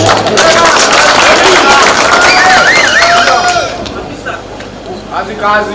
Hii maneno iliyotokea Wednesday. It was a scheme by the four and our traitors here in Nyandarua and in the mountain. In Nairobi, the capital capital of Nairobi, walienda nyumba za wakuli na waende na wamele zote wakaweka X ya nini. Usiku wakora wakalele wakisimamiwa na polisi wakapora mali yetu ya watu wetu. Hapa Nyandarua hii mambo ilikuwa wanapanao wakora mali yetu na huyu na mimi wawali na mjumbe wao huyo anaitwa these two are traitors of our community in Nyandarua.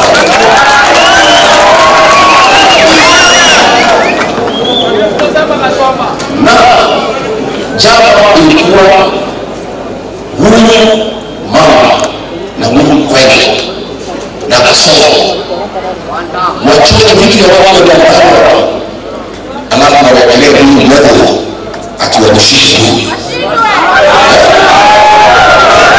because huyu mmoja this young man here a young boy 34 years aliitwa na mtoto akapewa 20 million awase jamii akasema nataka pesa. Mimi kijana anaitwa mbele wanajua nikiwa pale kwenye kosa jamii ni spare pili yetu ya jamii. Mwanamke huyo italiki wewe ndio kaida katuwe yako kwa na anatosheleza mapigo na hapo ni free na kuelewa kwa mtoto na kwa mtoto ishini ndio kujana sio yote nigenda kwa kitu au nigenda kujaribu kwa kwa hiyo wewe faili ni wakati maha wewe wapi ndio dada wewe unataka mtu kuelewa mtoto hapa tusije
Ule Mungu anafikiria atutanisha nini? Atumenitoa kwa kazi, atanitakosa umaarufu kwa hii jamii. Mimi ndio nimeleta hapa. Ukadanganya unaichoma na ujilete, si ujilete sasa? Si ujilete? I mobilized 1 million people from this mountain to make you president. I'll mobilize 8 million people from this community to send you home.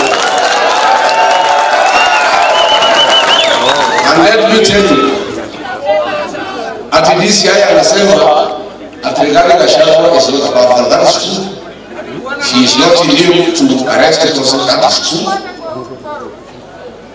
Lakini siwende uandike hizo statement this year ya Kimani Ichung'wah na Tareti na wengine, then uniite niwaje.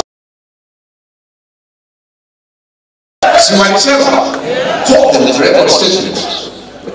And let me also tell you about it. Even if today you imprison me, mwaka 10 ama 20, mama yako hapa nyumbani tulimaliza kanama. And I'll give political direction from the meeting. Si hata nikiwa mapepe nitasema nini nafanyika. I'll give political direction. Na mama yako hapa tumemaliza. Niseme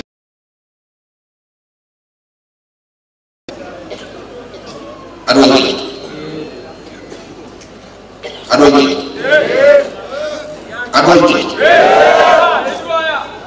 Tuwa kunyita kama etuwa kisha shitu tupoja kiasi ya shitu kemoja mtu no kuikala tunyita nete na negene ndera na leo na yebu maraja tatu rata nebo sejarata dira ika hapa na sejarata ndio Nilale kesho mimi nilasa ya miji kenda mpaka ndio kile wewe. Ila ila wao yeye kwa baadhi. Tunashi na turani. Leo mzee kaingia na kabla na Mungu anakitaka. The strategy of William Ruto was to isolate this community. It will not happen. I have united our community. I am now looking for friends. And let me assure you, William Ruto, if the British colonialists did not succeed to finish this community, if Moi Arab Moi did not succeed in finishing this community, William Ruto, you shall not succeed in finishing our people.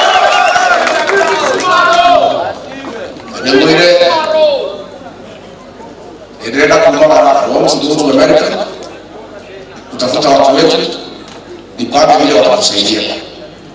Sasa nasikia wanataka atunihangaisha na sasa mimi niende. Hata nikikosa kwenda silizo tu hapa nyumbani. Even na happy here. Sindio? Wewe leo natoka nialia. Au baba.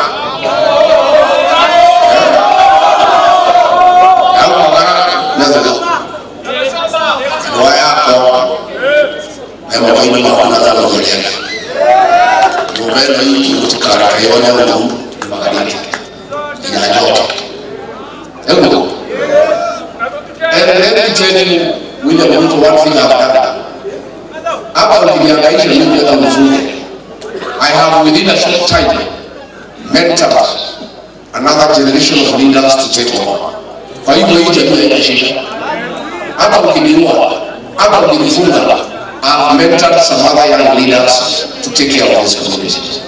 So this community is safe, and it will be safe for a long time.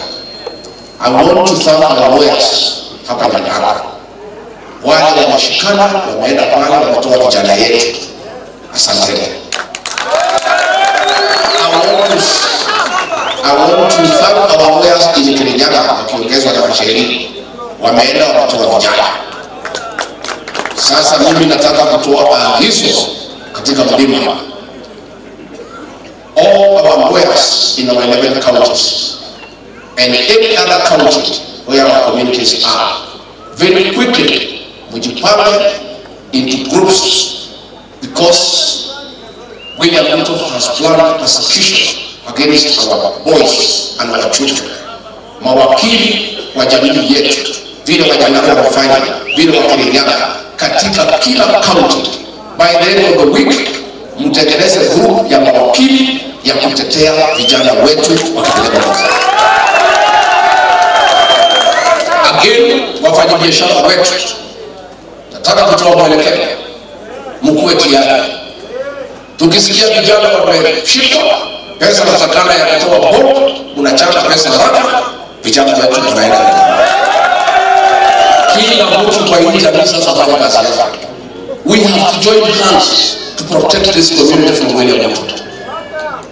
We have to join hands. Wherever you are, you must do your part to protect this community from extinction. Because vile Mungu jamaa ametupangia si mambo mazuri. Ona wewe kuile. Mukungi hapo ni leo. Wewe tupangile leo hapa. Ndio tukupangile. Ndio tumwego. Wewe tayari? Ya.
Na yo na mwana yote ni bakaitwa ngiro kanyanya twa mwana moko tukakode moi nubige ni kwa kutumia na mutino wa mbele ni ati abaitoje mara moja kwa watu ile kile tuina ngoro ndio ile kai aishwa bila Yesu yeye tena mwana tuwetu kwa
tuwerekeire kuingira igongona-inĩ na rũgano rũgũthomwo thutha na reke twĩhoe atongoria aitũ tondũ na inyuĩ nĩ twamũthikĩrĩria mwĩtĩkĩre tũnyitanĩre igongona-inĩ ikaru rĩa mitha.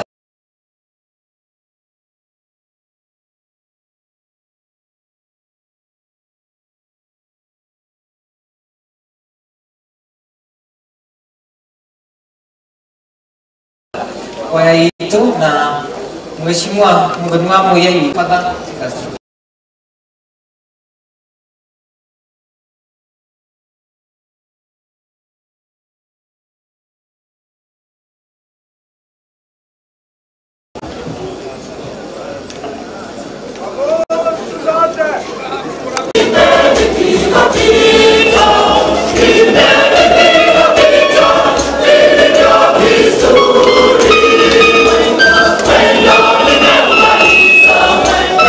When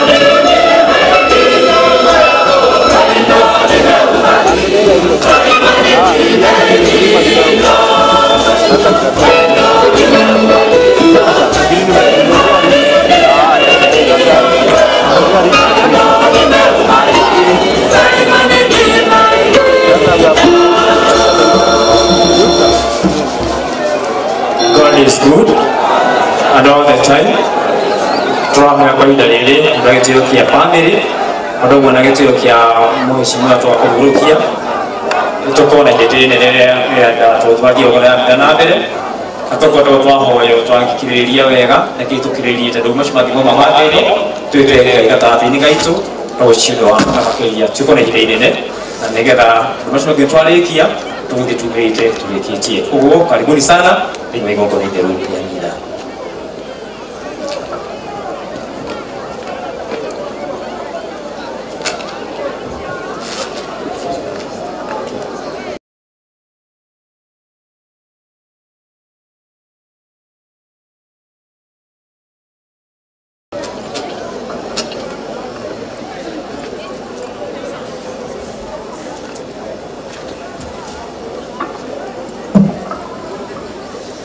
Narĩtwa rĩa Ithe na rĩa Mwana na rĩa Roho Mũtheru. Wendo wa Ngai Ithe witũ na wega wa Mwathani Jesũ Kristo na ũkirĩrĩria wa Roho Mũtheru ũroikara na inyuĩ kahinda-inĩ gaka ga kĩeha.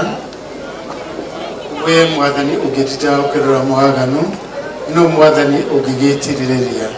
Mwathani ũtũiguĩre tha, Kristo ũtũiguĩre tha, Mwathani ũtũiguĩre tha. Mwathani ũtũiguĩre tha. Baba witũ ũrĩ igũrũ, rĩĩtwa rĩaku rĩroigwo na kũroka rĩa ũkũrĩkwo gũkũ thĩ ũrekagwo igũrũ ũmũthĩ irio citũ cia gũtũigana na ũtũhe mahia maitũ ta ũrĩa ithuĩ tũhagĩra na matũhĩtie na watwara mwaki-inĩ na ũtũhonokie ũũru-inĩ ũtũkĩrĩke. Mwaicũ-inĩ Ute Mwathani muoyo wake arohurũka ũhoro nĩgũtuĩke guo. Mwathani ĩtĩkĩra ihoya rĩakwa, ona ikara karĩakinye harĩ we. Mwathani agaikara na inyuĩ. Onawe muoyo waku we Mwathani iguĩra tha mũrũmĩrĩru waku tĩnde thĩ wa hĩto nĩgetha mwamũkĩre gĩikaro-inĩ gĩaku gũthengerie mahĩtia marĩa ekĩire nĩ ũndũ wa ũhũthũ wake wa mwĩrĩ na tũrahoya ũgũrũri wa Kristo Mwathani witũ. Awakumĩirie na Mwana Roho Mũtheru ta kĩambĩrĩria rĩu hingo ciothe na maũndũ-inĩ ma mĩaka. Awakumĩirie na Mwana na Roho Mũtheru ta kĩambĩrĩria rĩu hingo ciothe na maũndũ-inĩ ma mĩaka. Awakumĩirie na Mwana na Roho Mũtheru ta kĩambĩrĩria rĩu hingo ciothe na maũndũ-inĩ ma mĩaka. Nĩndakũrathima Beth na maĩ matheru ma kũririkana mũthenya wa ũbatitho waku, mũthenya ũrĩa mũtheru Barũra tũririkanagia atĩ hĩndĩ ĩrĩa twabatithirwo thĩinĩ wa Mwathani Jesũ Kristo nĩ twabatithirwo thĩinĩ wa gĩkuũ gĩake, nĩ twathire mbĩrĩra-inĩ nake na tũkinyĩtana nake gĩkuũ-inĩ, nĩguo ta ũrĩa Kristo ariũkire kuma gĩkuũ-inĩ nĩ ũkumio wa Ithe, Ithe na ithuĩ tũtũũre ũtũũro mwerũ angĩkorwo twĩhanĩtie na Kristo na tũtuĩke take, nĩguo tũkariũka take hĩndĩ ya iriũkĩro. Bethe ũronjithathĩra rũrĩa Kristo akwĩrĩire mũthenya wa ũbatitho waku, we ũramwamũkĩrĩte thĩinĩ wa ũtũũro waku, thayũ oro ũcio ũraikara na andũ a mũciĩ wanyu arĩa mena ruo rwa gũtigana nawe, na tũrahoya ũguo nĩ ũndũ wa Kristo Mwathani witũ.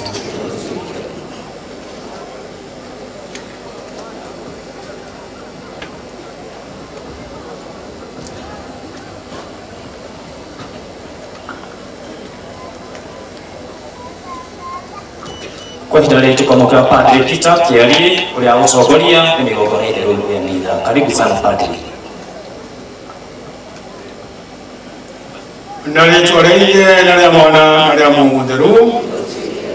Wega wa Mwathani witũ Jesũ Kristo na rwendo rwa Ngai Ithe na ngwatanĩro ya Roho Mũtheru nĩroikara na inyuĩ hingo ciothe. Rekei tũkiri hanini tũhere mehia maitũ na nĩgetha igongona rĩrĩ tũraruta nĩ ũndũ wa gĩtĩĩo kĩa Beth rĩtĩkĩrĩke maitho-inĩ ma Ngai. Nĩngũmbũrĩra Ngai kĩhoti gĩothe na andũ aitũ tondũ nĩnjĩhĩtie mũno na gũtarania na kwaria na gwĩka ona gũtĩĩra. Nĩ wĩhia wakwa, nĩ wĩhia wakwa, nĩ wĩhia wakwa mũnene ma. Koguo nĩngũthaitha mũkeni Maria thingi hingo ciothe, araika na atheru othe, ona inyuĩ andũ aitũ mũhoere Mwathani Ngai witũ. Ngai kĩhoti othe arotũiguĩra tha, atũhere mahia maitũ na atũtware ũtũũro-inĩ wa mĩndĩ na mĩndĩ.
Mwathani nĩ twagũthaitha thikĩrĩrie na wega mahoya maitũ nĩgetha rĩrĩa wĩtĩkia witũ thĩinĩ wa mũrũguo ũrĩa wariũkire kuma kũrĩ akuũ kuongerereka ũtũme mwĩhoko witũ thĩinĩ wa kũriũka kũna kwa ndungata yaku Bethi ũmĩrĩrio na wĩkĩrwo hinya wa kũhoya ũguo nĩ ũndũ wa Mwathani witũ Yesu Kristo mwana waku ũrĩa ũtũũraga na wathanaga hamwe na mũtheru Ngai magana-inĩ mothe ma mĩaka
gĩthomo kĩa mbere no rĩrĩ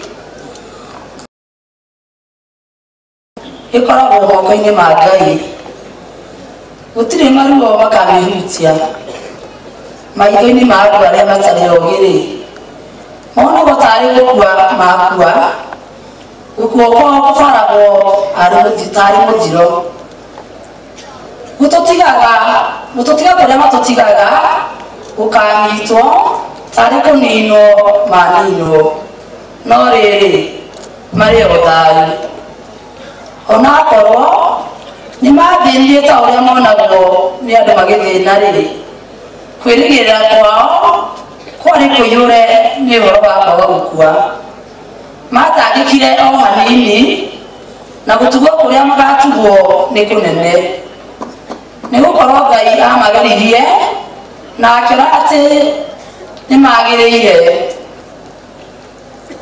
amagererio ta thahabu ĩgeragĩrio mwaki-inĩ na akĩmakũra o ta igongona rĩa njino arĩa meriragĩrĩra Mwathani-rĩ nĩmamenyaga ũhoro wa ma na arĩa mamwĩhokaga magatũrania nake na wendo nĩ gũkorwo ũtugi na tha ciake nĩ cietereire andũ arĩa amũre ciugo cia Mwathani.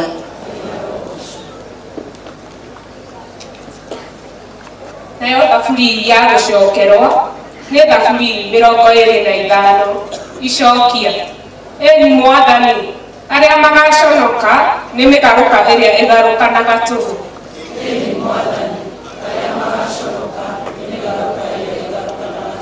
nakuo kũina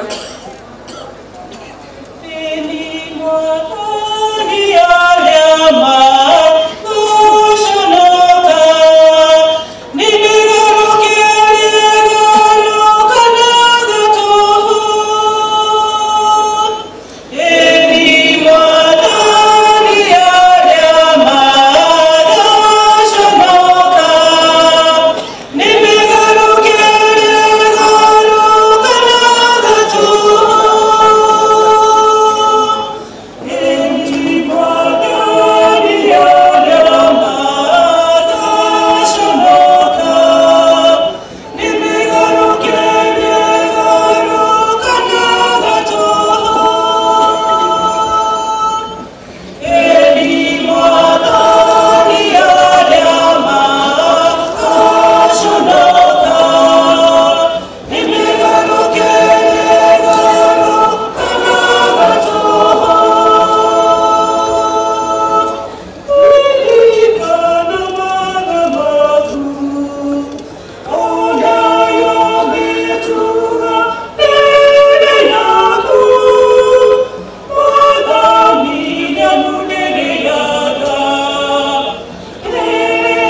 Githomo gĩa kerĩ gĩkuma Johana 1 John 4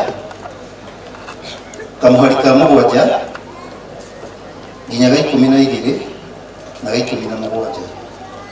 Endwa akwa, rekei twendanage mũndũ na ũrĩa ũngĩ, tondũ wendo nĩ wa Ngai, na mũndũ ũrĩa wendanaga nĩ mwana wa Ngai na nĩwe Ngai. Mũndũ ũrĩa ũtendanaga ndoĩ Ngai, nĩ amu Ngai nĩ wendo. Ngai nĩ atuonirie wendo wake nĩ ũndũ nĩ atũmire mũrũ wake wa mũmwe gũkũ thĩ nĩgetha tũtũũre muoyo. Wendo ũhana ta ũũ: ithuĩ twendire Ngai, nowe watwendire agĩtũma mũrũwe oke gũkũ, oke nĩgetha atuĩke igongona rĩa mehia maitũ. Endwa akwa, angĩkorwo ũguo nĩguo Ngai atwendire, no mũhaka o ithuĩ tũkĩendanage mũndũ na ũrĩa ũngĩ. Gũtirĩ mũndũ ũrĩ wona Ngai, no tũngĩendana mũndũ na ũrĩa ũngĩ, Ngai arĩtũũraga thĩinĩ witũ, naguo wendo wake nĩ ũrĩkinyanagĩra thĩinĩ witũ. Tukamaliza 17. Wendo ũtuagwo mũkinyanĩru thĩinĩ witũ nĩgetha tũkagĩa na ũmĩrĩru rĩrĩa mũthenya wa ituĩro ũgakinya. Amu o ta ũrĩa Kristo ahana, noguo na ithuĩ tũhana twĩ gũkũ thĩ. Na icio nĩcio ciugo cia Mwathani. Tũkĩraikũrũgama nĩ ũndũ wa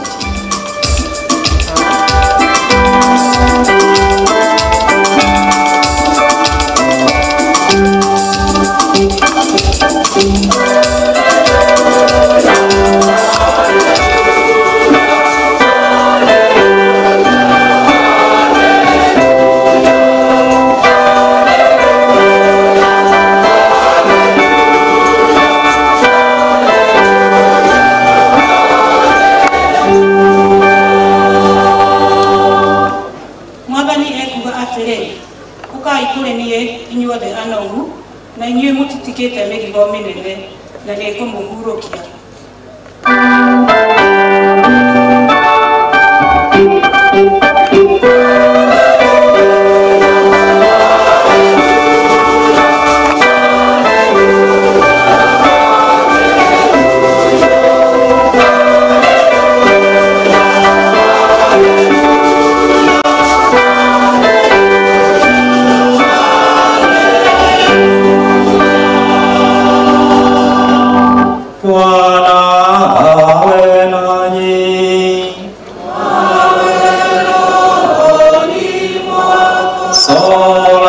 Takatifu ilivyoandikwa na Mtakatifu Mathayo.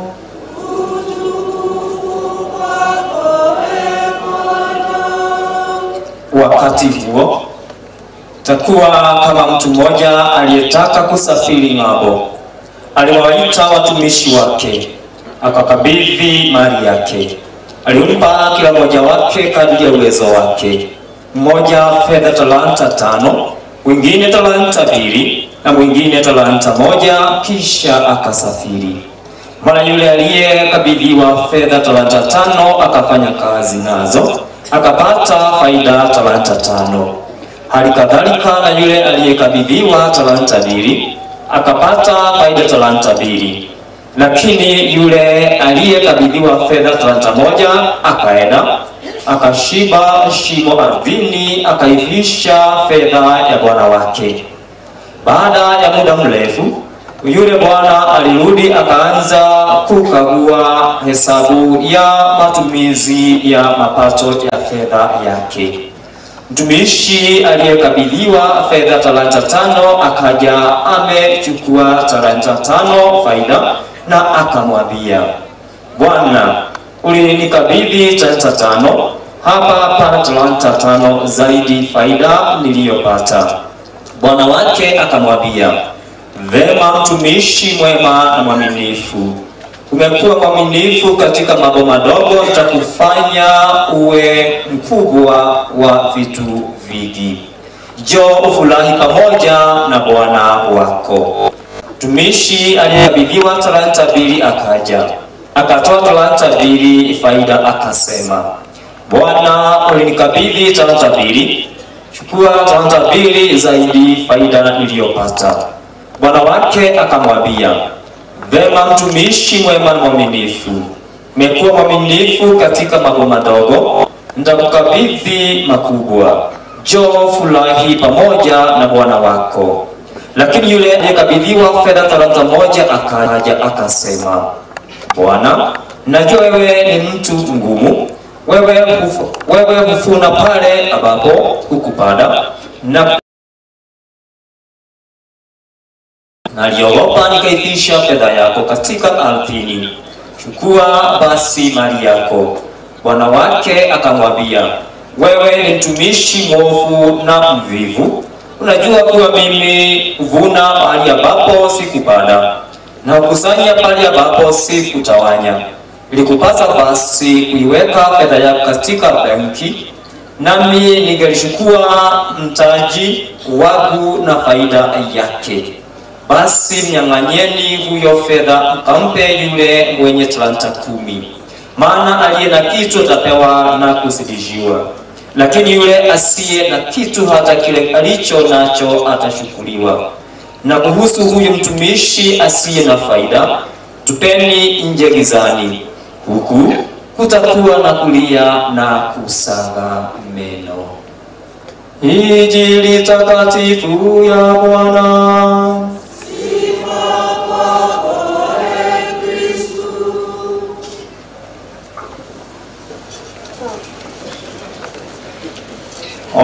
The protocol observed, God is good, na neno lake Mwenyezi Mungu. Tunapoendelea kumsudikisha huyu dada yetu aweze kurudi pale ambapo alikuwa ametoka. Tunajua kwamba yeye Beth Wahito wakati alizaliwa, mzazi wake na wazazi wake waliweza kumkabidhi katika kanisani, na pia akaweza kubatizwa, akaweza kuwa shahidi wa Kristo. Wakati aliweza kubatizwa, yeye mwenyewe akaweza kuwa kuhani, akaweza kuwa kasisi, na pia mwishowe yeye mwenyewe akaweza kuwa nabii. Haya yote alifanyiwa ili aweze kumfanyia Mwenyezi Mungu kazi yake. Na siku ya leo tunaona kwamba kazi ambayo kila mmoja wetu anafanya iko na mwanzo na ni lazima iweze kuwa na mwisho. Kazi yake Mheshimiwa Ben imefika mwisho, sababu wakati alizaliwa Mwenyezi Mungu alikuwa amempa talanta kama vile tumesikia katika injili ya siku ya leo, lakini naye Mwenyezi Mungu amemwalika kwake ili aweze kupeleka ile ripoti ya kazi ambayo alikuwa akifanyia watu. Na ndipo sasa siku ya leo sisi watu kwa umati mkuu tumekusanyika hapa tuweze kumpa safari yake ya mwisho kwenda kukutana na Muumba wake. Wakati yeye mwenyewe alifariki dunia, sisi wote tuweza kuhuzunika, lakini jambo la busara ni Mwenyezi Mungu yeye mwenyewe hakuhuzunika. Sababu gani? Yeye mwenyewe aliingia katika shamba lake na akaweza kumchukua mtumishi wake ili aweze kukaa pamoja na yeye kwa ajili ya marehemu ambaye tulikuwa tunampenda sana. Mwenyezi Mungu anaendelea kufurahi sababu yeye mwenyewe alimwalika na amemwalika aweze kumtumikia miaka ambayo haitatifu zi mikononi mwake Mwenyezi Mungu. Na ndipo sasa siku ya leo tunaweza kujiulizia, je, mtumishi wake Mwenyezi Mungu Beth yu wapi? Lakini tumepewa jawabu ya kwamba yeye mwenyewe ako mikononi mwake Mwenyezi Mungu. Mbona yu mikononi mwake Mwenyezi Mungu? Sababu bila shaka yeye mwenyewe anamtumikia Nyandarua na pia katika eneo katika nchi yetu ya Kenya, na akafanya kazi kama mtumishi mwaminifu. Naye siku ya leo Mwenyezi Mungu amemwalika ili aweze kukabidhiwa, ili aweze kuishi kule milele yote. Na ndipo sasa tuone kwamba watu wale ambao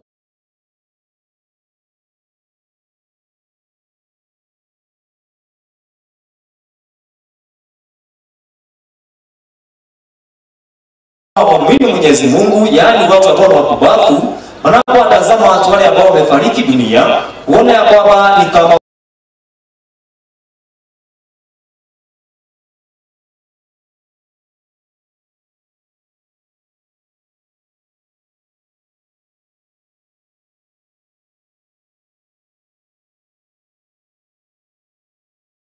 mtumishi wake Mwenyezi Mungu Beth Wahito, yeye mwenyewe ameweza kurudi kwa Mungu wake. Sasa wasema ya kwamba wote walijaribiwa kama vyenye tuna ya kwamba dhahabu kupitishwa katika tanuru ya moto, na mwishowe inaibuka ikionekana ya kwamba ni safi. Vile vile siku ya leo yeye amepitia mahangaiko mengi, yeye mwenyewe ameingia katika uchungu mwingi, lakini siku ya leo yeye hatapata uchungu tena. Na kwa hivyo tunafurahia kusema ya kwamba yeye mwenyewe amerudi kwake Muumba wake. Na sababu yeye mwenyewe ameenda ametutangulia, tunafaa tujiulize, je, sisi ambao tumebaki tunafaa tufanye nini? Tujue ya kwamba siku zetu zinaendelea. Yeye na yako itakuwa aje? Ni vyema tuweze kuwa na uhusiano wa karibu sana Mwenyezi Mungu, kwa maana hatujui atakapokuja mwana wa Mungu ni lini. Sijui kama ni usiku, sijui kama ni asubuhi, kama wakati jogoo atakuwa kiwika. Mradi tu tuweze kujiweka tayari ili atakapofika tuweze kumkaribisha katika ndani ya roho zetu. Sababu tunaona kwamba wakati Beth alikuwa amekaa nyumbani, angejua kwamba atakuta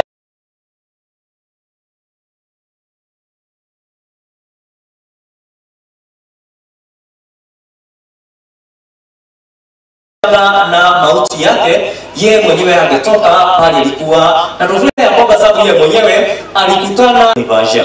Kwa hivyo mwenyewe Mwenyezi Mungu alimuita akifanya ile kazi ambayo alikuwa amemwalika, na ndipo sana nasema ya kwamba yeye mwenyewe anafurahia pamoja na Mwenyezi Mungu katika ufalme wa mbinguni. Na kwa hivyo mimi na wewe ambao tumebaki siku ya leo, tumfanyie Mwenyezi Mungu kazi yake. Ile kazi yote imekabidhiwa na Mwenyezi Mungu, ifanye bila kuogopa, ifanye bila kuwa na wasiwasi, ifanye kujua kwamba sio mtu unafanyia kazi, lakini unamfanyia Mwenyezi Mungu hiyo kazi, na Mungu mwenye kazi ndiye atakapokulipa ile kazi ambayo umeifanya. Changamoto ambayo tuko nayo wakati mwingine, tunafanya kazi yake Mwenyezi Mungu bila kumhusisha Mungu mwenye kazi. Na tunaona ya kwamba tunafanya kazi gumu lakini haina na faida.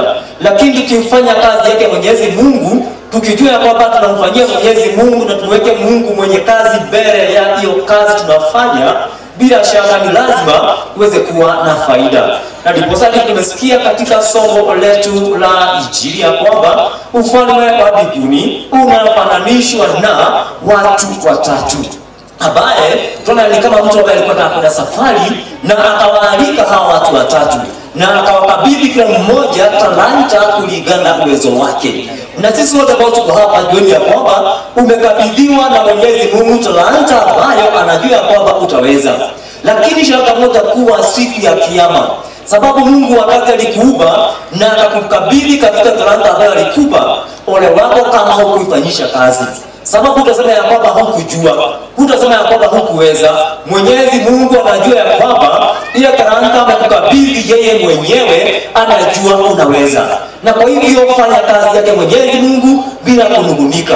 Kama vile tumesikia hawa waliitwa na kila mmoja wao akapewa talanta. Wa kwanza akapewa talanta 5 kulingana na uwezo wake, wa pili pia akapewa talanta 2 kulingana na uwezo wake, na wa mwisho akapewa talanta 1 kulingana na uwezo wake.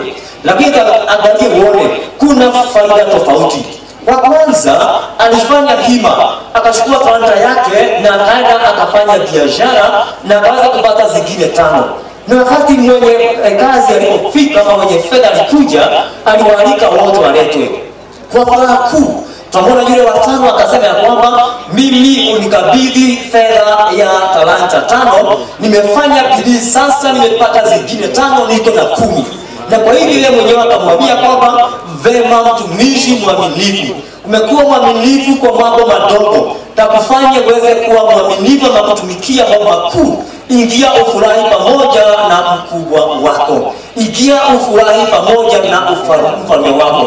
Na sisi tunajua kwamba siku ya leo Mwenyezi Mungu anafurahishwa na Beth, sababu yeye mwenyewe amekuwa mwaminifu watu wote ambao wameongea. Na ndipo sasa tunawasikiliza wote. Hakuna mtu ambaye hakuongea sifa zake mheshimiwa ambaye amelala hapa, sababu hata kama amelala still yeye mwenyewe ni mheshimiwa. Ile kazi alikuwa akifanya, tunaona kwamba itamfuata, na ndipo tunaona kwamba Mwenyezi Mungu anapewa ripoti na yeye, na anamwambia nifanya kazi yangu mpaka wakati uliniita nirudi kwako. Sababu hiyo ndio njia ya Abel kurudi kwake Mwenyezi Mungu. Sisi wote ambao tuko hapa tunaendelea kuandika ripoti zetu, lakini hatujui ni njia gani tutakapopitia kurudi kwake Muumba wetu. Na sababu hatujui hata ni siku gani ama ni masaa gani, ni vyema ni vizuri tufanye kazi yake Mwenyezi Mungu bila kuogopa, sababu ni lazima uweze kupeleka ripoti mbele yake Mwenyezi Mungu. Kama mimi ni padri, ni lazima nipeleke ripoti kwake Mwenyezi Mungu ambaye alikabidhi hiyo talanta. Kama wewe ni mwibaji, ni lazima uweze kupeleka hiyo ripoti kwake Mwenyezi Mungu siku ya Kiyama. Kama wewe ni mtu ambaye anaongoza kama gavana wa Nyandarua, ni lazima uweze kupeleka ripoti yako katika ufalme wa mbinguni. Kama ni MCA, watu wote ambao wako hapa, hata kama wewe ni nani, kama ni mzazi, kama ni mwalimu, kama daktari, kila mmoja wetu ni lazima siku ya Kiyama tuweze kupelekea Mwenyezi Mungu ripoti. Lakini ule wao watu wale ambao mbele yake Mwenyezi Mungu hatakuwa na kitu, sababu Mwenyezi Mungu atawaambia kitu kimoja tu, nilikukabidhi na nikatoka katika ulimwengu huu miaka 64, miaka 50, miaka 5, lakini umerudi mikono mitupu. Ona wako sababu nasikia kwamba hawa watu watafanya kama mtumishi wa mwisho. Sababu hata yule wa pili, sasa kuongea mambo yake sana, sababu alifanya biashara kama yule wa pili, lakini wa mwisho tuangalie kidogo tu, sababu hata wakati huko upande wetu ili tuweze kumalizia, tuone yeye mwenyewe kile alifanya. Aliweza kuchukua talanta yake, akaweza kaivisha kwa fulani, na wakati mwingi sana ulipopita, yeye mwenye fedha akaja, na tulisikia kiwaarika mmoja kwa mmoja, wa kwanza watano, huyo mwingine wa pili, wa mwisho wa kwanza. Tunaona vile ndivyo Mwenyezi Mungu anatualika. Labda Wahito yeye mwenyewe ni watano, na anapelekea Mwenyezi Mungu anamwambia kwamba nimepata zingine 5. Wa pili ni nani? Ni nyinyi mnaniangalia, ni nyinyi mnanitazama, hata mimi naongea, sababu sijui ni siku gani, hatujui ni lini, na itakapofika wakati ule Mwenyezi Mungu atatuambia kwamba leteni ripoti yangu kulingana na uwezo ule mimi nilipatia. Na wa mwisho ndio kuna changamoto, sababu yeye mwenyewe alisema kwamba mimi nalikujua. Ulimjua mwenye fedha kama nani? Na nilikupatia maana nilikupatia faida ama fedha ukafanya biashara, uniletea na faida, lakini hukufanya. Na ndipo sana nasema ya kwamba huyu mtumishi mbaya, huyu mtumishi mwovu, please ni afadhali kujaribu sana siku ya Kiyama usiitwe mtumishi mwovu, mtumishi ambaye si mwaminifu. Sababu nasikia kwamba namba ya kwanza mnyang'anye, amenyang'anywa sababu yeye mwenyewe hakuwa anastahili. Na ya pili afungwe mikono na miguu, sababu yeye mwenyewe hastahili kamwe kuingia katika ufalme wa mbinguni. Na ya mwisho mpatie yule ambaye ako na 3 na 5, sababu yule mtu ambaye ako na mingi ndiye mwenyewe ataweza kuongezewa. Na pia muweze kumtupa kule nje, kuna giza, kuna kulia na kusaga meno. Na kwa hivyo sisi wote ambao tuko hapa tuko na jukumu moja tu, tumfanyie Mwenyezi Mungu. Hata kama mwanasiasa, tufanye siasa zetu tukiwa tunaongozwa na Roho wake Mtakatifu Mwenyezi Mungu. Sababu yote ya ulimwengu huu ni lazima tuweze kufika mwisho. Yote ya ulimwengu huu iko na kikomo, lakini neno lake Mwenyezi Mungu litadumu milele yote. Huyo Petro alikuwa anafanya kazi nzuri, na sisi wote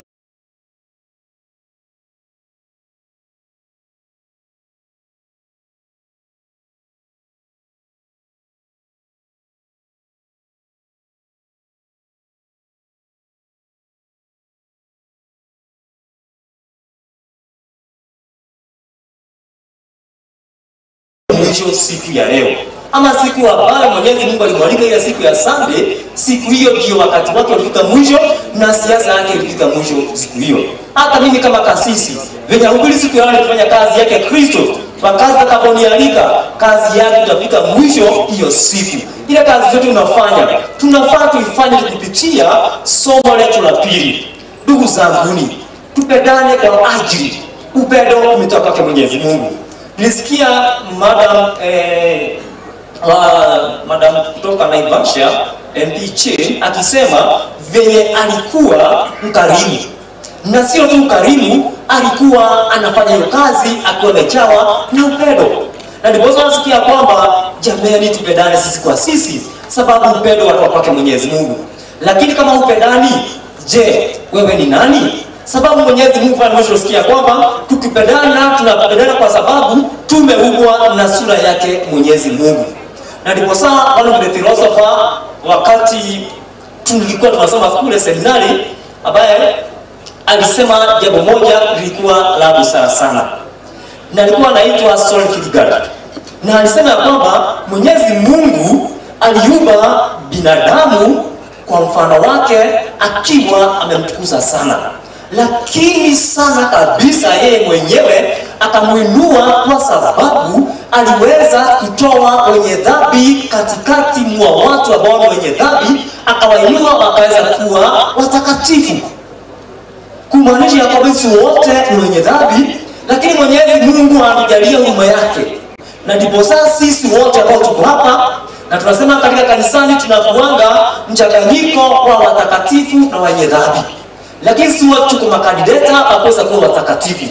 Na ndipo sasa tunaomba siku ya leo ili Beth Wahito, sababu hatujui vile alikuwa na uhusiano wake na Mwenyezi Mungu, kama kuna makosa madogo alikuwa amefanya hakuweza kutubu wakati alikuwa anatoka katika ulimwengu, kupitia ibada takatifu ya misa, Mwenyezi Mungu aweze kumsamehea yote ili aweze kufurahia na Mwenyezi Mungu milele yote. Ile legacy ametuachia ndio tutafanya tuweze kumkumbuka kila wakati.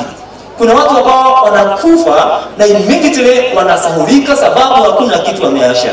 Lakini tunaona kwamba kuna wengine walikuwa kitambo mpaka siku ya leo wanakumbuka kwa sababu ya kazi waliweza kufanya. Na kwa hivyo siku ya sisi wote ambao tuko kama Wakristo tuendelee kuiga mfano mwema na matendo mazuri kama vile tumesikia yeye mwenyewe akinenwa. Na tujiulize kwamba je, sababu kuna siku tutafika, na sisi kama huwa tunafikiria hivyo. Kuna wakati vile tumemweka huyo Beth Wahito na leo hapa, imagine siku itakuja. Kuna wakati pale umeketi, kuna mtu mwingine akiketi hapa. Hapa Beth hapo, wewe utakuwa hapa ama mimi nitakuwa hapa. Hiyo siku itakuwa aje kwako? Itakuwa tu siku ya kawaida, lakini jua ya kwamba ni mwili tu. Sababu ni lazima tupeleke kwenye kaburi, lakini uhai wake urudi kwake Mwenyezi Mungu. Na kwa hivyo bila shaka yeye Beth hakupotea hata kidogo, amerudi kwake muumba wake. Amerudi kwake sababu jua kwamba Mungu aliumba binadamu ili ampende, ili amjue, alafu amtumikie, mwishowe waweze kuishi na yeye milele yote kule paradisoni.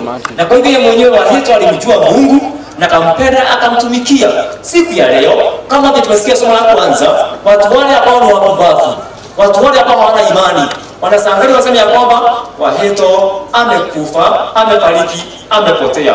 La hasha, no.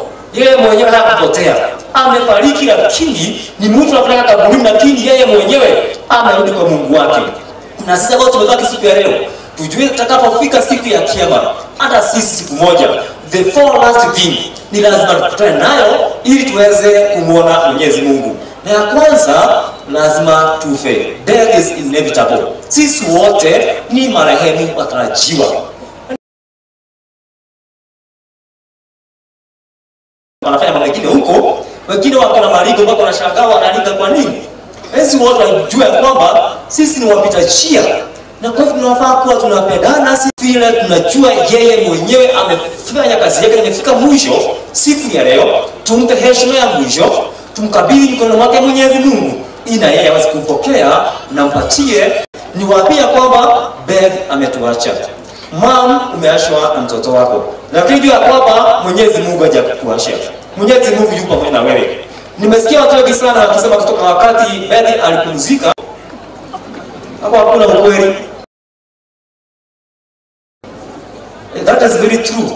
Tumeona watu wengi sana wanakia watu tamfanyia ABC, lakini kutoka hapo tukimweka pale kaburi turudi kwetu, imefika mwisho. Afadhali tuseme yule Mungu ambaye amechukua mtoto wako, yule Mungu ambaye amechukua mama yako, huyo Mungu hatakuacha. Sababu hata mimi naweza kuambia kwamba kila wakati kwa ikikuombea, wakati mwingine tunasahau kazi ni mingi. Sisi kama wanafamilia tukimalizia kupumzisha pale, tuombe Mwenyezi Mungu sababu sisi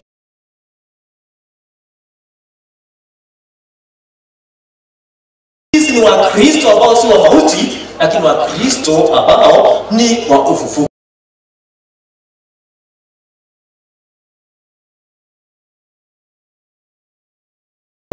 Tusikae sana kwenye kaburi. Kesho ni lazima maisha iendelee.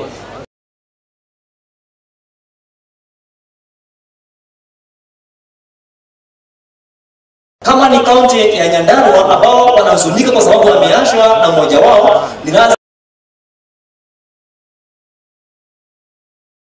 wakati wanakutana kama ni Tuesday fariki na kazi yake imefika mwisho, tukimpeleka pale kaburini